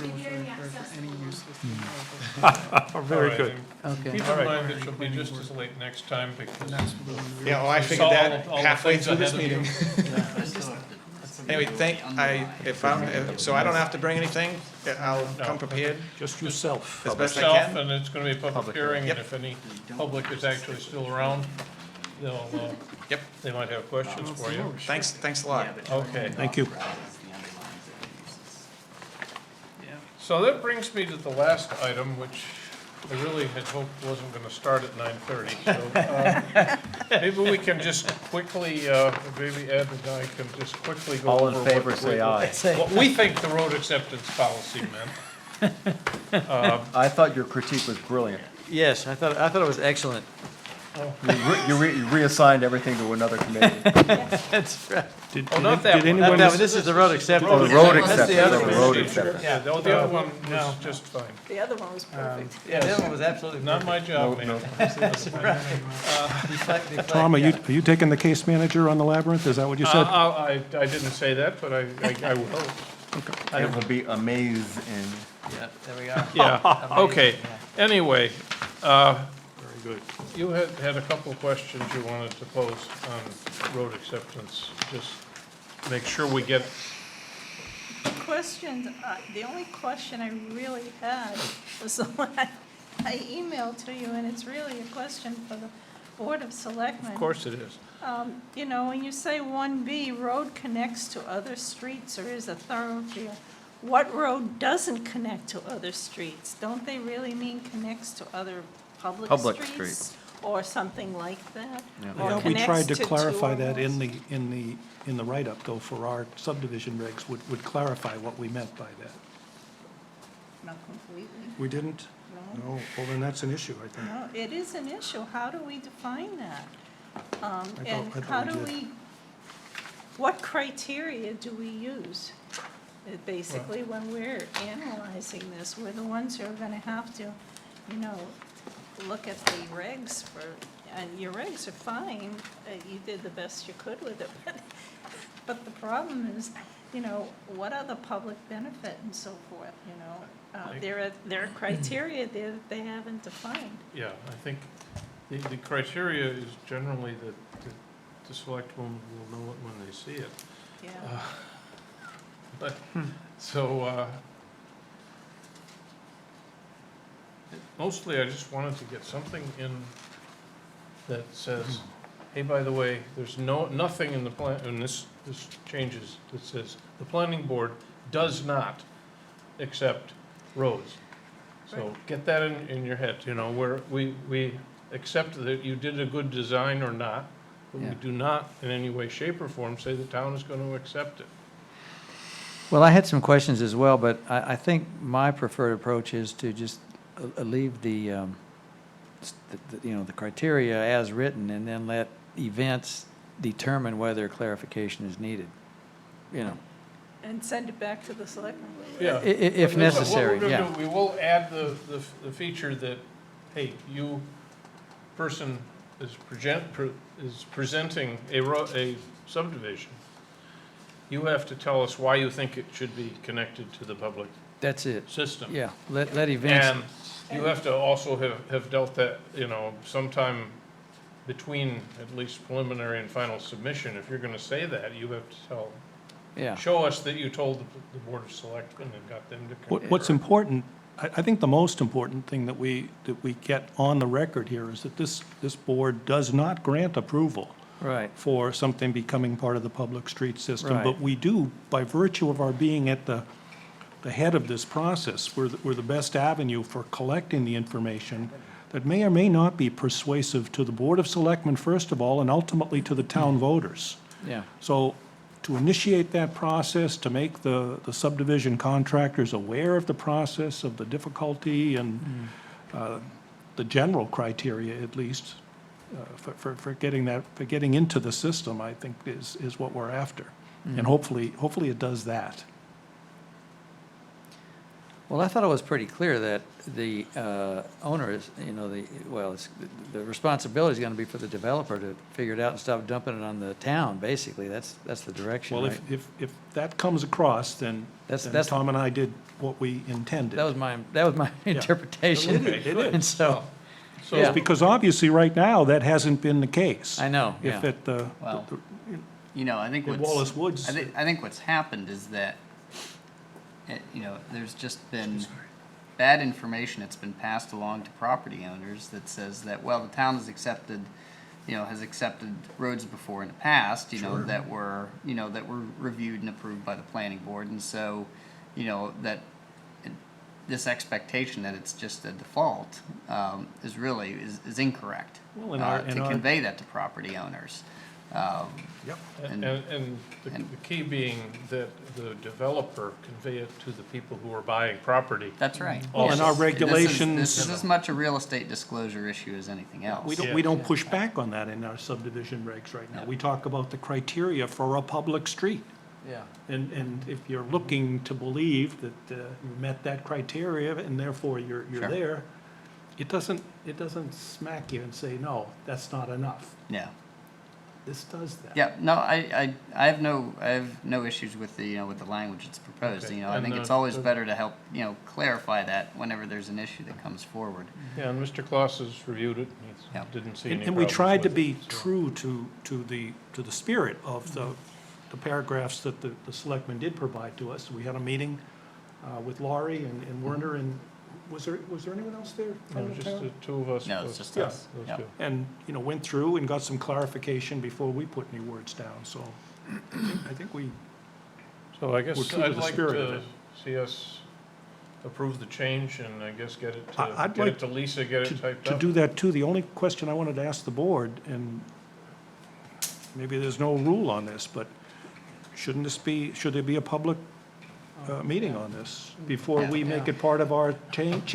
Yeah, Our so- public is No, out an there. announced public meeting, that we're about to make these changes. Here they are. The board thinks these are the right set of changes. If anyone from the public wants to comment on it, we're gonna be here 2 weeks from today or 3 weeks from today. Procedurally, when you make a change to your regs, that you do need to notice it publicly. And having it on the agenda, is fine, but that doesn't constitute essentially a public hearing. Okay. So we would publish it as a public hearing. Again, we're not notifying abutters, but right. it gets noticed So just like we any other would public notice it hearing would. that this is what we're gonna do the next time? That's right. Then- It's a notice that goes in the newspaper and, Okay. things of Can that we do that? nature, and Yeah, it would I be think on we the should. agenda as public hearing, related to proposed changes to the subdivision regulations. In terms of, have we done this before, but I just use Word on a copy of the subdivision regs that Yeah, Lisa that's fine. provided me. We'd have to change the date, obviously, change from the March date and the 1st. word That's early. right. But can we turn these over to Lisa at this point and have her produce a copy that she would be comfortable taking into the master document? Yeah, that's fine. I think it's always a question. What do you wind up with as far as presenting? For a document. Do Yeah. you present the whole thing? Typically we produce a document that's in a it's a strikeout underline type format. Yeah, which is what he did. But this is a 120-page document, so these are just the That's six right. affected I'm pages. only looking for the affected pages at that point. Okay. Okay. So, So do we need a motion to something, or we'll just, yeah, I'd say give me a motion to set a public hearing, okay. for your proposed changes, as you've put together. And So moved. that works for me. Seconded. Okay, in favor? Please. Okay. So, just one more motion. I move to adjourn. I second that motion. Great. All in favor? Thank you Okay, all. Good. All righty. we're done. Yeah, I enjoyed that.